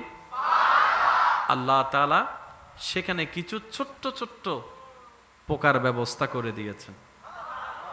সুবহানাল্লাহ, একটু জোরে বলি। ব্যাকটেরিয়ার ব্যবস্থা করে দিয়েছেন। ওই ব্যাকটেরিয়াগুলা আল্লাহর দেওয়া নিয়মে আপনার আমার পেটে থাকা, পাকস্থলীতে থাকা খাবারকে তারা তাদের নিয়মে সুন্দর করে খাওয়া দাওয়া শেষ করতে থাকে।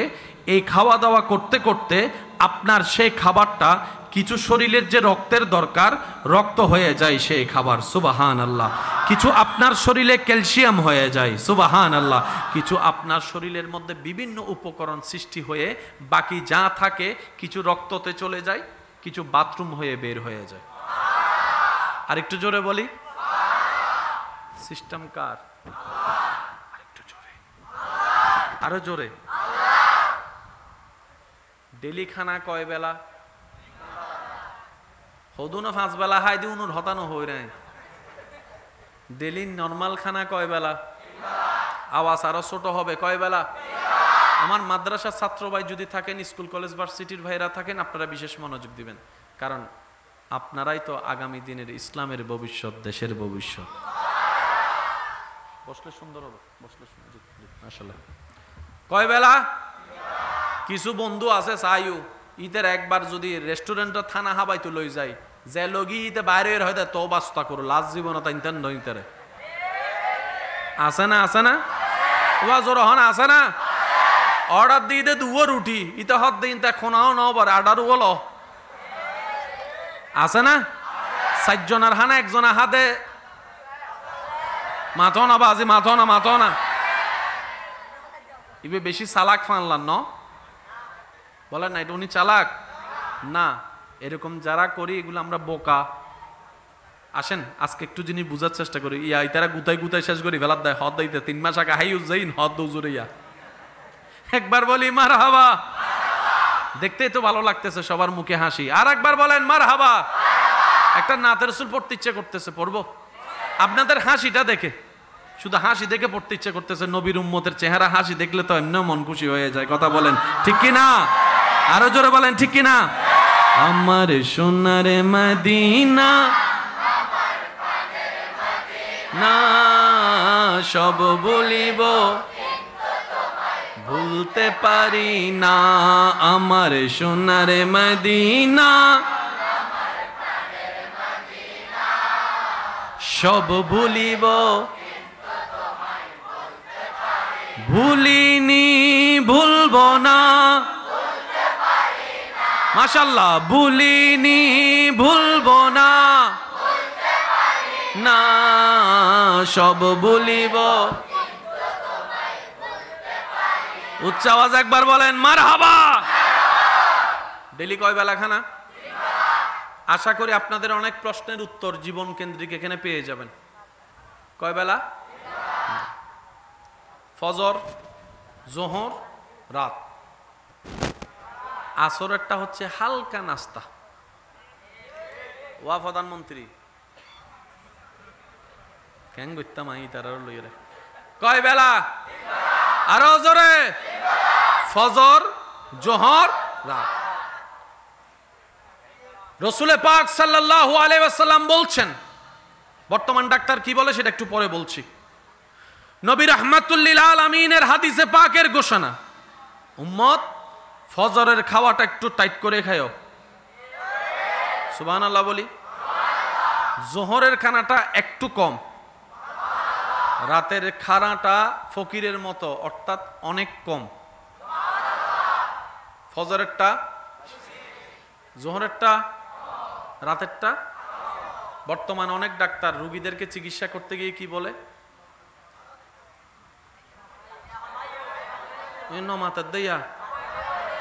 রাত্রে খাবার কম খেও, ভাত বন্ধ করে দিয়ে কয় রুটি খাইও। সুস্থতার জন্য বর্তমান WHO সংস্থা বিশ্ববাসীকে মানবের দেহের সুস্থতার জন্য যেই পরামর্শ দিবে 1400 বছর আগে একই পরামর্শ রব্বুল আলামিন নবী রাহমাতুল লিল আলামিনের মাধ্যমে আমাদেরকে দান করে দিয়েছেন। মানি নাই, ব্যর্থতা আমাদের। অনুসরণ করি নাই, কমতি আমাদের। যদি অনুসরণ নবীর সুন্নত মোতাবেক করা হতো, সারা জীবনের মানুষের মধ্যে রোগের সংখ্যা কমতে থাকতো, সুস্থতা বেড়ে যেতে থাকতো। আওয়াজ দিয়ে বলেন দোষ কাদের? জোরে বলেন দোষ কাদের? আমাদের। 3 বেলা খানা কয় মাস? জোরে বলেন, আরো জোরে বলেন। জাপানি একজন বিজ্ঞানী, আমার যুবক ভাইরা বিষয়টা একটু মাথায় রাখবেন। জাপানি একজন স্বাস্থ্য বিজ্ঞানী 2016 সালে মানবের স্বাস্থ্যের উপর গবেষণা করতে থাকে। করতে করতে করতে 2016 সালে মানবের স্বাস্থ্য সুস্থ থাকার জন্য উনি একটা পরামর্শ দান করেন। ওনার পরামর্শ হচ্ছে, আমার দৃষ্টিতে প্রত্যেকটা মানুষের বছরে 12টি মাসের মধ্যে অন্তত একটা মাস ক্ষুধার্ত থাকা দরকার। উনি ওনার গবেষণায় বলছেন, একটা মাস যদি ক্ষুধার্ত থাকে কোনো মানুষ নির্দিষ্ট একটা সময়, ওই পেটের মধ্যে যে ব্যাকটেরিয়াগুলো আছে ওগুলা যদি খাবার না পায়, তখন ওরা কি করবে, ওই 11 মাস যে মানুষ খাবার খেয়েছে, কিছু আশেপাশে ময়লা আবর্জনা হয়েছে, ওরা ক্ষুধা সহ্য করতে না পেরে ওই অবশিষ্ট খাবারগুলা খেতে থাকবে, পেট ক্লিয়ার হয়ে যাবে, পাকস্থলী ক্লিয়ার হয়ে যাবে, ওই মানুষ আরো বেশি সুস্থ হয়ে যাবে। এটা হচ্ছে সেই জাপানি বিজ্ঞানীর পরামর্শ। এবার মিলিয়ে দেখেন, রব্বুল আলামিন আমাদেরকে বলছেন, তোমাদের জন্য আমি একটা ধর্ম দিলাম, ইন্নাদ্দীনা ইনদাল্লাহিল ইসলাম। হে বান্দা, সে ধর্মের নাম ইসলাম। যদি তোমরা সে ধর্মকে নেওয়ার মতো নিতে জানো, পালন করার মতো করতে জানো, তাহলে সেই ধর্মের রুলস যদি মানার মতো মানতে জানো, আখিরাত তো তোমাদের সুন্দর হবেই হবে, দুনিয়াও তোমাদের জন্য সুন্দর হয়ে যাবে। এবার আওয়াজ দিয়ে বলতে হবে আমাদেরকে, ইসলাম আমাদেরকে দিয়েছেন কে? আমাদের ক্ষতির জন্য না ভালোর জন্য? এই ইসলামের মধ্যে নামাজ আছে না নাই? আমরা বেশিরভাগ মানুষ মনে করি নামাজ, রোজা, হজ, যাকাত এগুলো পরকালের জন্য। আমি শ্রদ্ধার সাথে বলি, না ভাই না, নামাজ, রোজা, হজ, যাকাত প্রত্যেকটা কিছু পরকালের জন্য তো আছেই আছে, দুনিয়ার নিয়ামতও ভরপুর আছে। এবার আল্লাহ তাআলা আমাদেরকে বছরে একবার কি দিয়েছেন?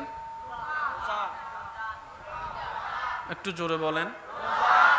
আল্লাহ পাক বলে, বান্দা 11 মাস খা, 1 মাস রোজা রাখ।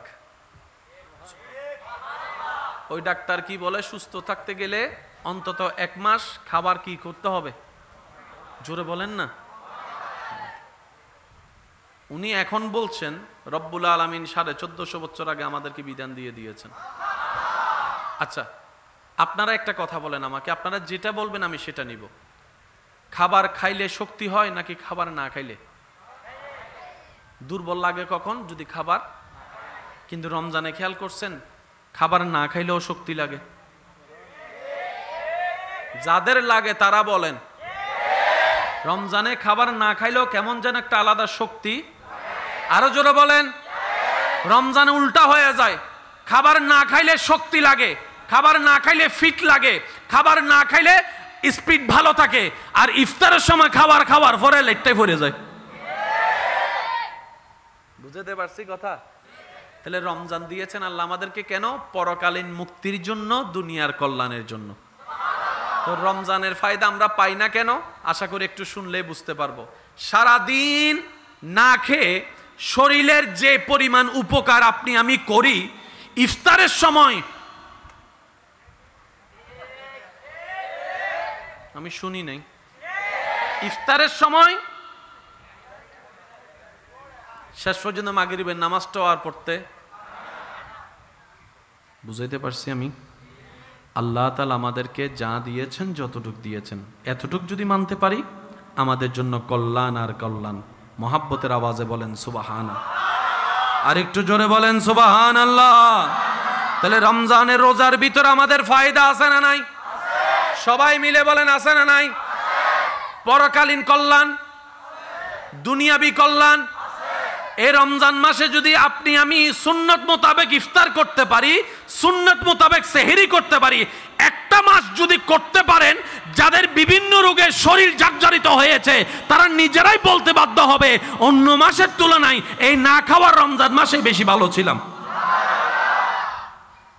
না খাওয়ার সাথে ডায়াবেটিস কন্ট্রোলের একটা সম্পর্ক আছে। একটু সুবহানাল্লাহ বলি। দেখেন, অন্য 11 মাসে ঠেললো যারে মসজিদে ফাটানো যায় না, রমজান মাসে আসলে সে 20 রাকাত তারাবির জন্য দাঁড়াই গেছে। আরেকবার যদি সুবহানাল্লাহ বে ছোট হয়, আমি বোম মারি দিন ডাইরেক্ট। আরেকখানা জোর হম পড়িব সুবহানাল্লাহ। কথা কি বাস্তব না অবাস্তব আপনারা বলেন? অন্য মাসে ঠেললো মসজিদে ফাটানো, কিন্তু রমজান মাস আসলে যার মাথায় টুপি থাকে না সেও টুপি রাখে। সুবহানাল্লাহ জোরে বলি না?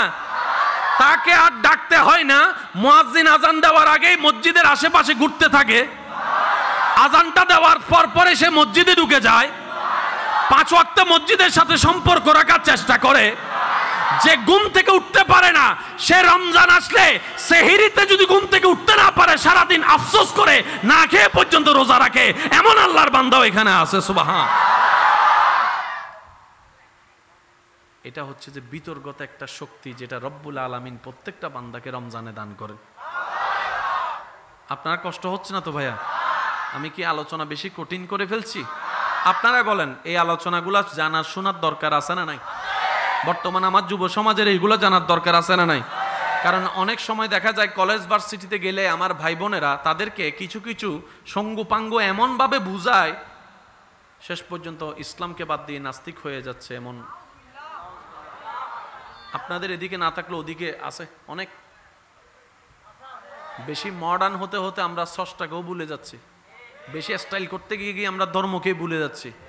অনেকে মনে করে ধর্ম মানে ব্যাকডেটেড, অনেকে মনে করে ধর্ম মানে হচ্ছে গাইয়া, অনেকে মনে করে ধর্ম মানে হচ্ছে হুজুরগিরি। না না, পৃথিবীর শ্রেষ্ঠ স্ট্যান্ডার্ড ধর্মের নাম ইসলাম, আর এই ইসলামে হচ্ছে সবচেয়ে স্ট্যান্ডার্ড সবকিছুর মধ্যে। বলেন না সুবহান। আপনি সেই চোখ দিয়ে দেখেন নাই, তা বুঝার চেষ্টাও করেন নাই। না হয় এই ইসলাম 1450 বছর ধরে এখনো পর্যন্ত মাথা উঁচু করে টিকে আছে, কিভাবে সম্ভব? আর একটু জোরে বলেন। আপনার জানা মতো এখনো পর্যন্ত কোরআনকে কেউ হারাইতে পারছে? আমি আওয়াজটা একটু বড় লাগবে, হারাইতে পারছে? কোরআনকে প্রতিযোগিতা করে জিতার জন্য কোরআনের মতো আরেকটা কিতাব কেউ লিখতে পারছে? কোরআন বাদ দেন, পুরা সূরা, একটা সূরা লিখতে পারছে? পুরা সূরা বাদ দেন, একটা আয়াত কেউ লিখতে পারছে? কোরআন হচ্ছে সেই কিতাব যেটা রব আমাদেরকে দয়া করে দান করেছেন। আমরা গুরুত্ব বুঝতে পারি নাই, সেটার জন্য আমরা লাথি খাচ্ছি, আমরা মাইর খাচ্ছি। না হয় আমরা মাইর খাওয়ারও জাতি না, আমরা লাথি খাওয়ারও জাতি না। আমরা সেই জাতি, 313 জন ছিল মাত্র বদরের যুদ্ধে, তলোয়ারও তেমন ছিল না, না বল্লম ছিল, না ঘোড়া ছিল, না তেমন কোনো ওট ছিল, না হাতি ছিল। কিন্তু ঈমানি বলে যখন সামনে গিয়েছে, হাজারের অধিক কাফেরদেরকে তছনছ করে দিয়েছে 313 জনে। এই জাতি শক্তির জাতি নয়, যেটা দেহের শক্তি। এই জাতি চলে ঈমানি শক্তির কারণে, প্রেমের শক্তির কারণে। কথা বলেন ঠিক কি না? আল্লাহ পাক আমাদেরকে একটু বুঝার তৌফিক দান করুন। তাহলে রমজানের রোজাটা আমাদের কিভাবে রাখা দরকার? নবীর সুন্নত মোতাবেক।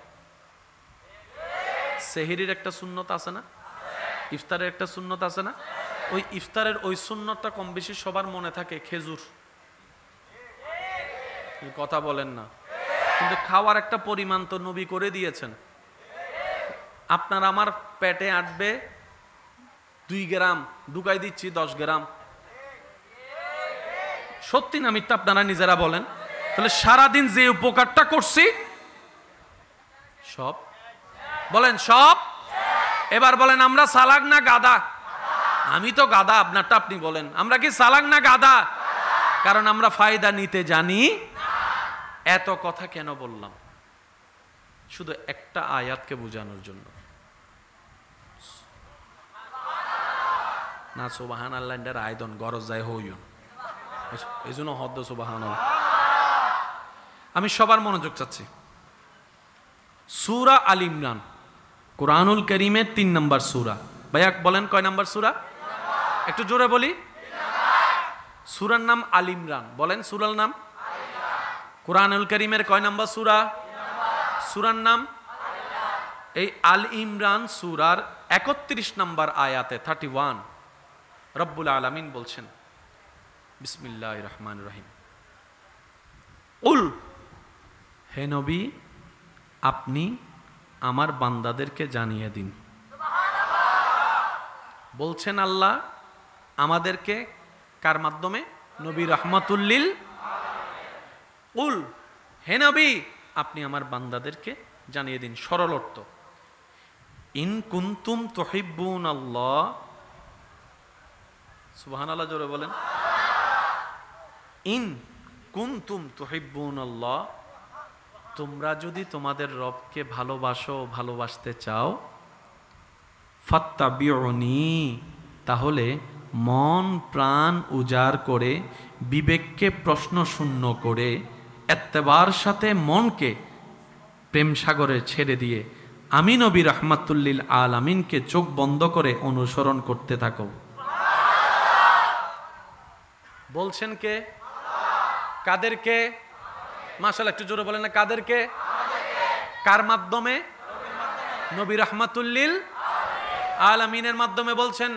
আল্লাহ বলছেন, হে হাবিব, আপনি আমার বান্দাদেরকে বলেন, তারা যদি আমাকে ভালোবাসে, ভালোবাসতে চায়, তারা যেন আপনি নবীকে চোখ বন্ধ করে অনুসরণ করতে থাকে, চোখ বন্ধ করে অনুসরণ করতে থাকে। সুবহানাল্লাহ বলেন না। তাদের সকালটা যেন আপনার মতো হয়, তাদের দুপুরটা যেন আপনার দুপুরের মতো হয়, তাদের রাতটা যেন আপনি নবীর সুন্নতের মতো হয়, তাদের খাওয়ারটা যেন আপনি নবীর সুন্নত মোতাবেক হয়, তাদের ব্যবসা চাকরি যেন আপনি নবীর দেওয়া সুন্নত মোতাবেক হয়, তাদের সংসার যেন আপনি নবীর দেওয়া সুন্নত মোতাবেক হয়। সুবহানাল্লাহ, আরো জোরে, আরো জোরে, আরো জোরে, আরো জোরে। তাদের উঠা বসা সবকিছু যেন আপনি নবীর সুন্নত মোতাবেক হয়। আমি আল্লাহ যদি এইরকম কাউকে দেখি যে আপনি নবীকে মন প্রাণ করে উজাড় করে অনুসরণ করছে, ও নবী, আপনি তাকে জানাই দেন, তার আর কষ্ট করে আমি রবকে ভালোবাসতে হবে না, আমাকে ভালোবাসতে হবে না। ইউহিব্বুকুমুল্লাহ, আমি আল্লাহ তাকে ভালোবাসা শুরু করে দিব। আর একটু জোরে বলি, আমরা সবাই কাকে ভালোবাসতে চাই? আর আল্লাহ এখানে বলছেন, কেউ যদি এরকম চলে, আমি নিজে তারে ভালোবাসবো। আর একটু জোরে। এতটুক উপহার দিয়ে রব্বুল আলামিন শেষ করেন নাই। রব্বুল আলামিন বলছেন কি জানেন? ওয়াগফির লাকুম যুনুবাকুম, শুধু যে তাকে ভালোবাসবো তা না, আমি রব যাকে ভালোবাসি সে জাহান্নামী হবে তা তো হতে পারে না। আমি রব যাকে ভালোবাসবো তাকে আগুনে জ্বালাবে তা তো হতে পারে না। আর গুনাহ বেশি হলে তো জাহান্নামী হয়ে যায়। যদি এমন কাউকে দেখি আমি আল্লাহ, ওয়াগফির লাকুম যুনুবাকুম, আমি আল্লাহ তার সারা জীবনের করা সমস্ত কবিরা সগীরা গুনাহকে মাফ করে দিব। সুবহানাল্লাহ। আল্লাহ পাক বলছেন, ওয়াল্লাহু গফুরুর রহিম, হে বান্দা মনে রাখিও তোমার আল্লাহ, তোমাদের আল্লাহ বড় ক্ষমাশীল, বড় দয়ালু। তোমরা কল্পনাও করতে পারবা না এতটুক ক্ষমাশীল, এতটুক দয়ালু আমি রব্বুল আলামিন। সুবহানাল্লাহ। কোরআনের কত নম্বর সূরা? এই তো মাশাআল্লাহ, মাশাআল্লাহ, আরেকটু জোরে। সূরার নাম মাশাআল্লাহ, আয়াত নাম্বার 31, 31, আয়াত নাম্বার। আবার বলছি, সবার একবার বলবেন, কত নম্বর সূরা? 3 নম্বর। সূরার নাম মাশাআল্লাহ, আয়াত নাম্বার। আল্লাহ পাক আমাদেরকে আমল করার তৌফিক দান করুন। আর একটু জোরে বলেন। রব্বুল আলামিন এমন ভাবে ইসলামকে সাজিয়ে দিয়েছেন, বিশ্বাস করবেন ভাই, আপনি যেখানে ছাই নিয়ে হাত ধরবেন সেখান থেকে স্বর্ণ হওয়া সম্ভব। আমরা টেকনিক জানি না, নিতে জানি না। সারা দিন কাজ করে প্রত্যেকটা মানুষের রাত্রেবেলা কি কি যাওয়া দরকার? অনেকের মনে কষ্ট হচ্ছে, ঠিক 8-10 মিনিট, তারপর আমি শেষ করে দিব, বিরক্ত করব। আপনাদের কষ্ট হচ্ছে যে ভাইয়া সারাদিন পরিশ্রম করে রাত্রে কি করা দরকার? আরো জোরে বলেন। এই ঘুমের একটা নিয়ম আছে না নাই? নবীজি দিছে কি দেন নাই? কয়জন মানুষ আমরা নবীর সুন্নত মোতাবেক ঘুমাই? নিজেকে প্রশ্ন করলে রেজাল্ট চলে আসবে। আর একটু জোরে বলেন, ঠিক কিনা? খেজুরের জগতে একটা খেজুর আছে যার নাম আজওয়া। আমার অনেক ভাইরা হয়তো চিনবেন, ব্ল্যাক কালারের আজওয়া খেজুর, যেটাকে রাসূল পাক সাল্লাল্লাহু আলাইহি ওয়াসাল্লাম সবচেয়ে বেশি পছন্দ করেছেন। এই পছন্দ করার ঘটনাটাও কিন্তু বড় চমৎকার, বড় চমৎকার। কেমন? রহমাতুল্লিল আলামিন একজন কালো হাবশি, নিগ্রু আমরা যাদেরকে বোঝার জন্য বলি, চামড়ার রং অনেক কালো, বাজারে গিয়েছে খেজুর বিক্রি করতে। তো যারা কিনতে গিয়েছেন অনেকে টিটকারি মেলে ওনাকে বলেছেন, খেজুরের রং যেমন তোমার শরীরের রঙও তেমন। নাউজুবিল্লাহ। খেজুরের রং যেমন তোমার চেহারাও। আচ্ছা, চেহারা কি আমরা বানাই না আল্লাহ বানাই? এইসব বিষয়ে কমেন্টস করার কারো কোনো অধিকার আছে? কিন্তু আমরা তো মুখে যা আসি তা বলে ফেলি। ওনার মনটা আঘাত হয়েছে, চোখ থেকে পানি ঝরছে। আফসোস, আজকে আমি গরিব বলে, অসহায় বলে এমন শব্দ আমাকে শুনতে হয়েছে। মন যখন বেশি খারাপ, মদিনাওয়ালা রহমতুল্লিল আলামিন নবীর দরবারে চলে গেছেন। নবীজির দরবারে গিয়ে বলে, ইয়া রাসূলুল্লাহ, এটা কেমন মানবতা? আমি তো জন্ম থেকে নিজের ইচ্ছায় কালো হইনি, সৃষ্টিকর্তা আমাকে কালো বানিয়েছেন। এখন অনেকে আমার সেই কালো রঙকে নিয়ে ঠাট্টা এমন ভাবে করছেন, আজওয়া খেজুর যেমন কালো আমার রঙও কালো। নবীজি ওনার কথা শুনে সাথে সাথে ওনাকে নিয়ে বের হয়ে মদিনার বাজারে গেলেন। মদিনার বাজারে যাওয়ার সাথে সাথে নবীজির উপস্থিতি টের পেয়ে অনেক মানুষ পাগলরা উপস্থিত হয়ে গেল। এবার নবী রাহমাতুল্লিল আলামিন সেই খেজুরগুলা হাতে নিয়ে বললেন, ও দুনিয়ার মানুষ শুনো, এই খেজুরের অনেক উপকারিতা আছে। নবী একটা একটা উপকার বলতে লাগলেন, বলতে লাগলেন, বলতে লাগলেন, শেষ পর্যন্ত বললেন, এই খেজুরকে আমি পছন্দ করি। বাস এতটুক। সাথে সাথে চেহারা পাল্টাই গেছে, চরিত্র পাল্টাই গেছে, রূপ পাল্টাই গেছে, পরিস্থিতি পাল্টাই গেছে।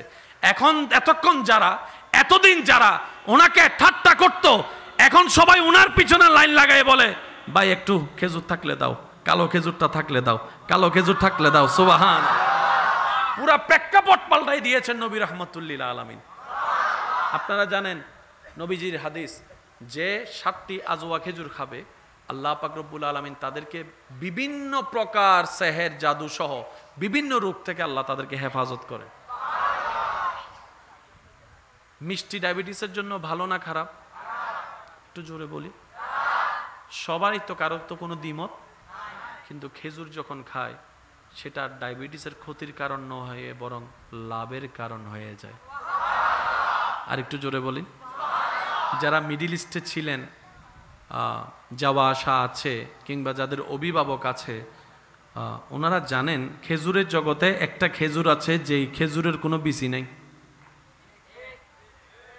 একটু বলেন না রে ভাই। বিচি ছাড়া খেজুর হয় না, বিচি ছাড়া তো সবাই জানে। কিন্তু একটা খেজুর আছে,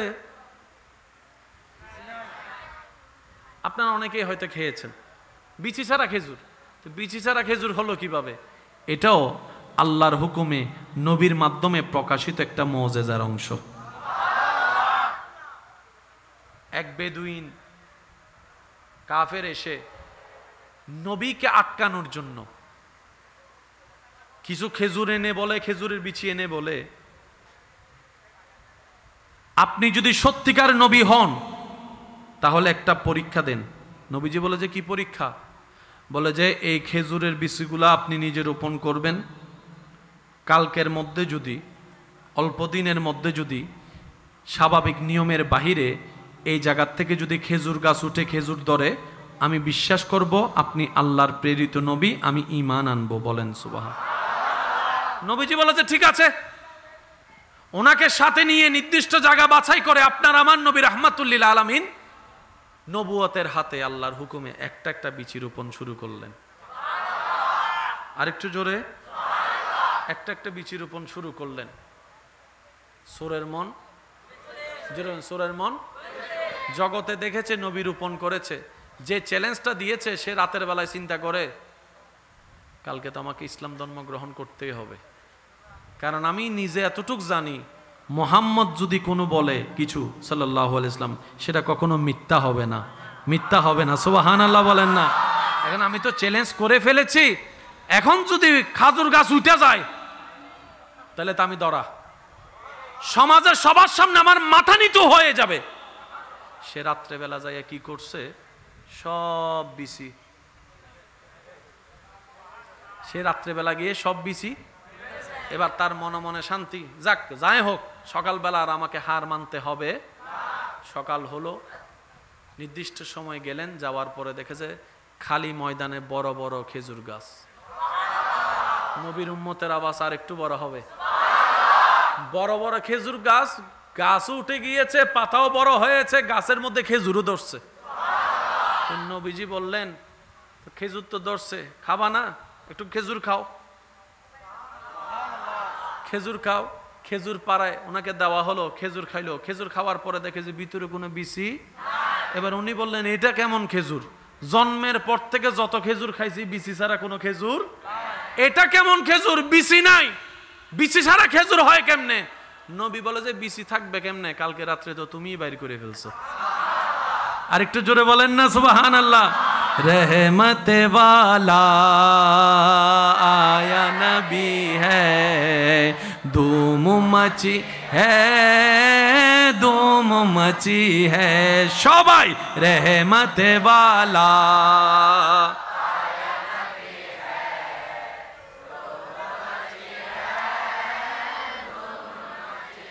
উচ্চ আওয়াজ একবার বলেন সুবহানাল্লাহ। সাথে সাথে সাথে সাথে কালিমা পড়ে তিনি মুসলমান হয়েছেন, ইসলাম ধর্ম গ্রহণ। নবীজির দরবারে আরেকজন আসছে পরীক্ষা করতে।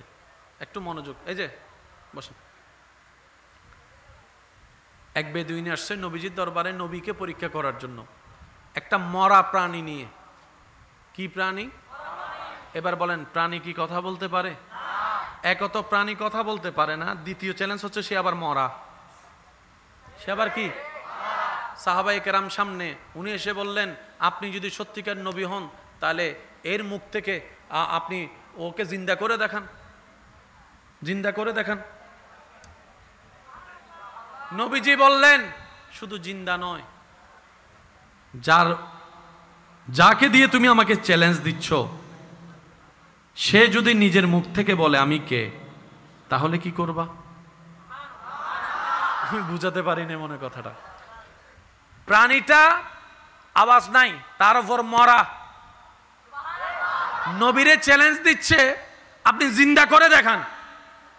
নবী ছিলেন, চ্যালেঞ্জটাকে আরো কঠিন বানাই দিলেন। কি? যাকে নিয়ে আসছো সে যদি জিন্দা হয়ে বলে তোর সামনে আমি কে, তাহলে তুই কি করবি? তাহলে আমি দ্রুত ইসলাম ধর্ম গ্রহণ করব।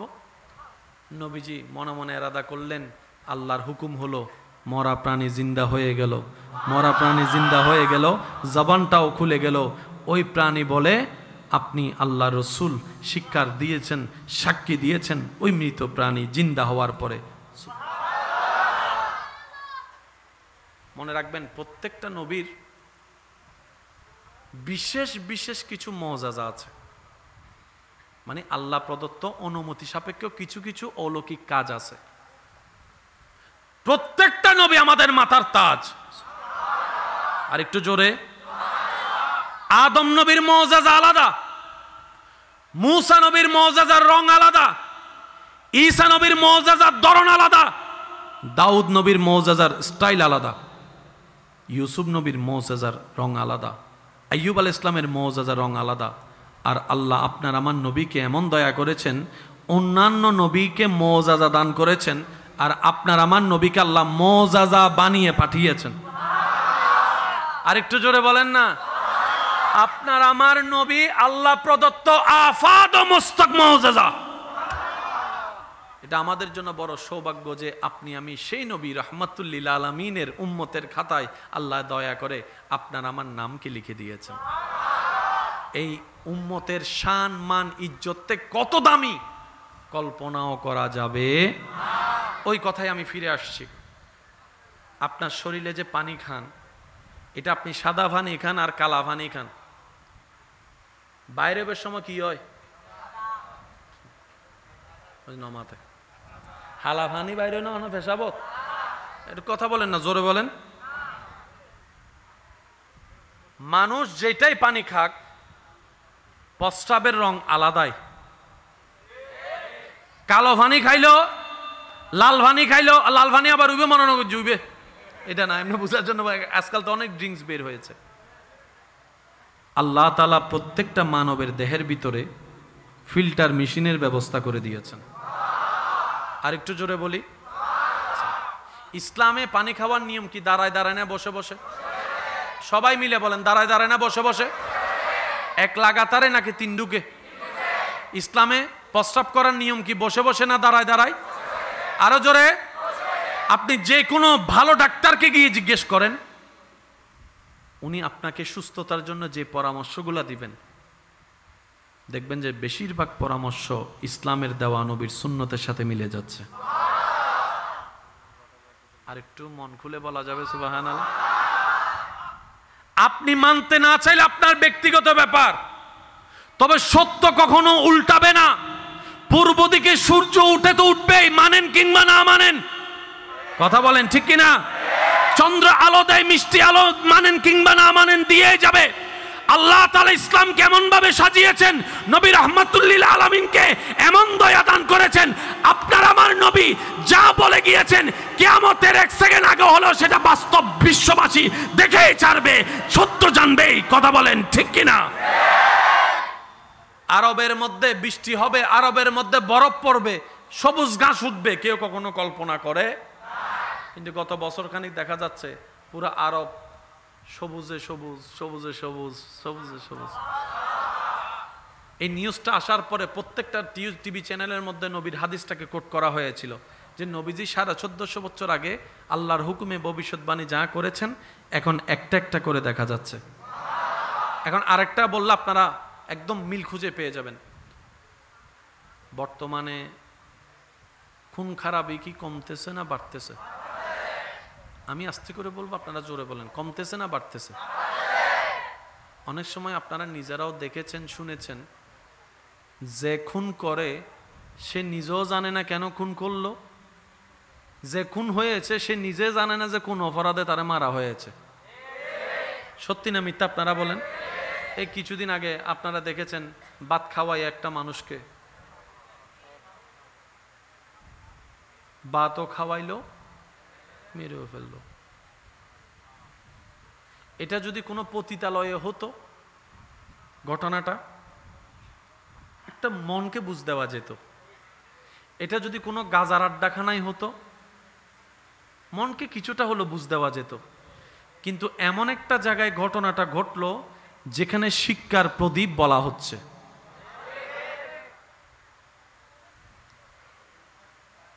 নবী রাহমাতুল লিল আলামিন বলছেন, কিয়ামতের আগে এমন পরিস্থিতি সৃষ্টি হবে, খুন খারাপি বেড়ে যাবে, রাহাজানি বেড়ে যাবে, অন্যায় বেড়ে যাবে।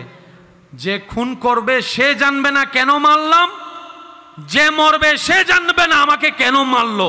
1450 বছর আগে বলেছেন, এখন পায়ে পায়ে সবকিছু মিল খুঁজে পাওয়া যাচ্ছে। আল্লাহ তাআলা আমাদেরকে এমন একটা ধর্ম দিয়েছেন ভাইয়া, কারো কাছে হাত পাতার আমাদের দরকার নাই। আল্লাহ পাক আমাদেরকে সবাইকে স্বয়ং সম্পন্ন করেছেন। সুবহানাল্লাহ বলা যাবে? আল্লাহ আপনাকে আমাকে স্বয়ং সম্পন্ন করেছেন, কোরআনের মতো কিতাব দিয়েছেন, উসওয়াতুন হাসানা ওয়ালা নবী রাহমাতুল লিল আলামিনকে দান করেছেন। কারো কাছে হাত পাতার দরকার, জোরে বলতে হবে, কারো কাছে হাত পাতার দরকার। যদি কোরআনকে কোরআনের মতো নেওয়া যায়, রসুলের আদর্শকে আদর্শের মতো করে নেওয়া যায়, বিশ্বের যে কোনো জায়গায় যাবেন আল্লাহর রহমতে মাথা উঁচু করে যেতেও পারবেন, মাথা উঁচু করে আসতেও পারবেন। ওয়ালিল্লাহিল ইজ্জাতু ওয়ালি রাসূলিহি ওয়ালিল মুমিনিন, চিৎকার দিয়ে বলেন সুবহানাল্লাহ। আল্লাহ পাক সে দয়া আমাদের উপর করছেন কি করেন না আপনারা বলেন? কিন্তু আমরা সে দয়াকে নেওয়ার মতো নিতে জানি না। আল্লাহ তাআলা আমাদেরকে 5 ওয়াক্ত নামাজ দিয়েছেন। কয় ওয়াক্ত? 10 ওয়াক্তও দেন নাই, 15 ওয়াক্তও দেন নাই, 10 ওয়াক্ত 8 ওয়াক্ত দেন নাই, 5 ওয়াক্ত দিয়েছেন। আপনি জানেন আপনি আমি যতটুকু পারবো আল্লাহ পাক আপনাকে আমাকে অতটুকু ওয়াক্তই দান করে দিয়েছেন। একটু হিসাব যদি আপনারা মিলাতে পারেন 24 ঘন্টার হিসাবে, ভাইয়া যদি কষ্ট না হয়, শেষ ভালো যার সব ভালো তার আমাকে একটু আওয়াজটা দিবেন। দৈনিক কয় ঘন্টা জানি একটু বলি? নামাজ কয় ওয়াক্ত? ফজরের নামাজ কয় রাকাত? আচ্ছা, 4 রাকাত পড়তে আনুমানিক কয় মিনিট লাগতে পারে? আমরা যে 5G গতিতে পড়ি,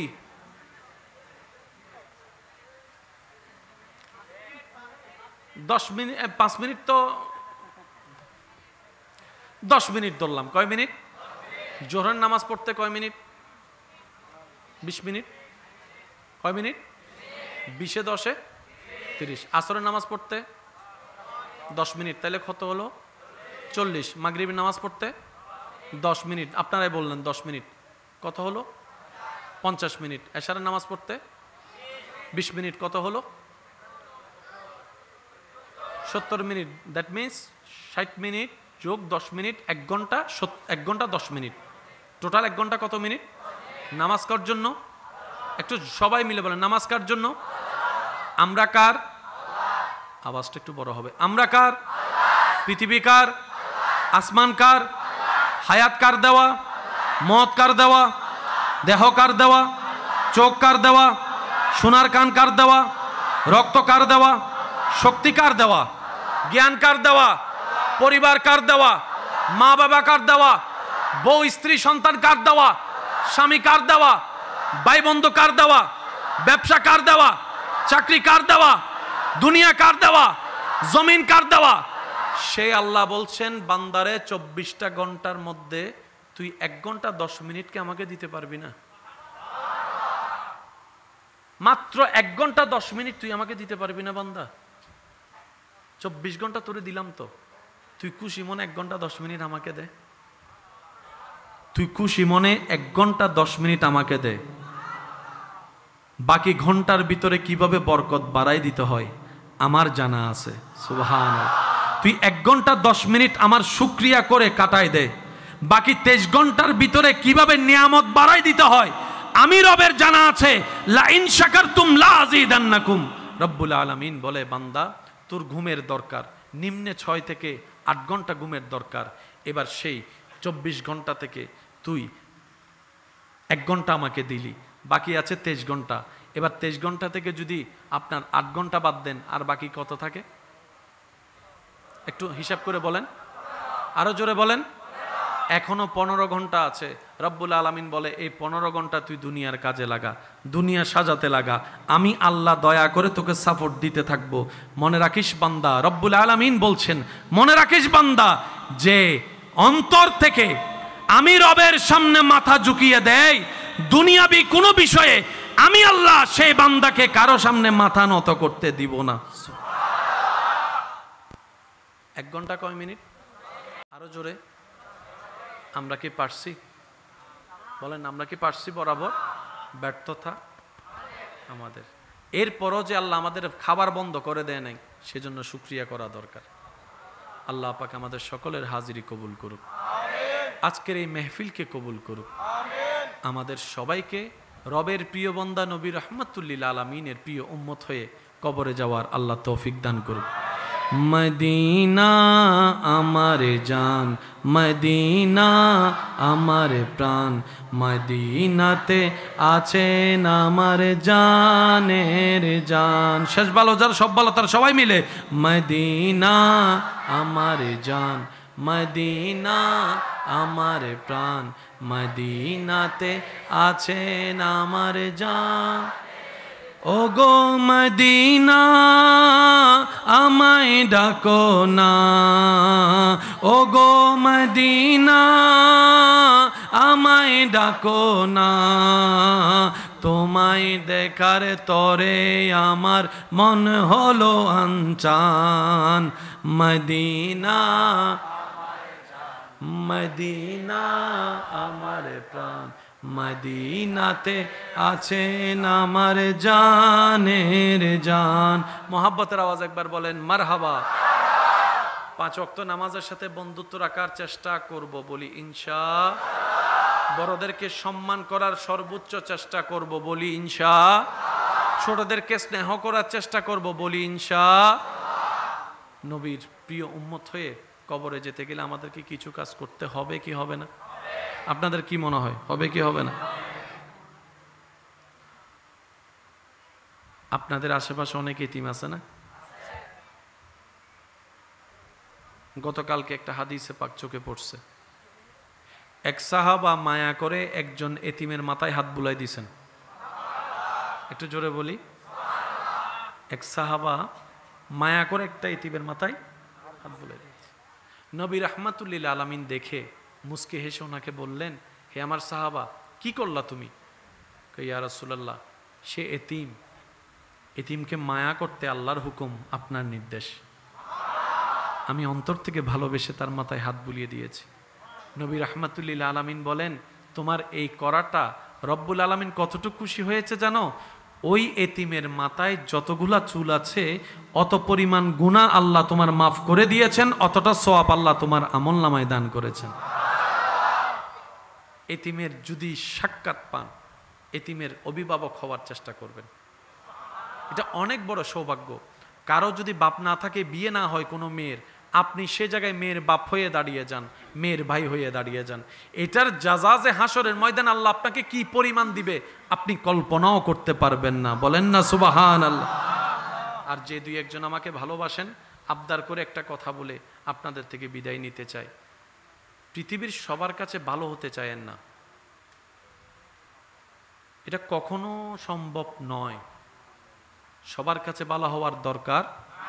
আপনি যদি একজনের কাছে ভালো হন, দেখবেন যে 5 জনের কাছে আপনি খারাপ হবেনই। আর সবাইকে খুশি রেখে চলা, নিজের ঘরের মানুষকেও তো সবসময় খুশি রেখে চলা সম্ভব হয় না। নিজের রক্তের যারা, তাদেরকেও সবসময় খুশি রেখে চলা সম্ভব। অনেক সময় এ খুশি তো ও নারাজ, অনেক সময় ও খুশি তো এ নারাজ। সেজন্য একটা কথা সর্বদা মাথায় রাখবেন, বান্দা হিসেবে রবকে খুশি করে চলবেন, উম্মত হিসেবে নবীকে খুশি করে চলবেন। এই দুইটা জায়গা থেকে যদি সন্তুষ্টির সার্টিফিকেট আপনার কাছে চলে আসে, সারা পৃথিবী যদি আপনার বিপক্ষে যায়, আপনার পিছনে লাগে, আপনার বদনামে জুড়ে যায়, আপনার কিচ্ছু হবে না। কারণ জান্নাত যিনি আপনাকে দিবেন, জান্নাত দেওয়ার জন্য যিনি সুপারিশ করবেন, সে আল্লাহ এবং নবী, যার উপর খুশি থাকবে, রাজি থাকবে, সৃষ্টি জগৎ তার কদমে এমনিই চলে আসবে।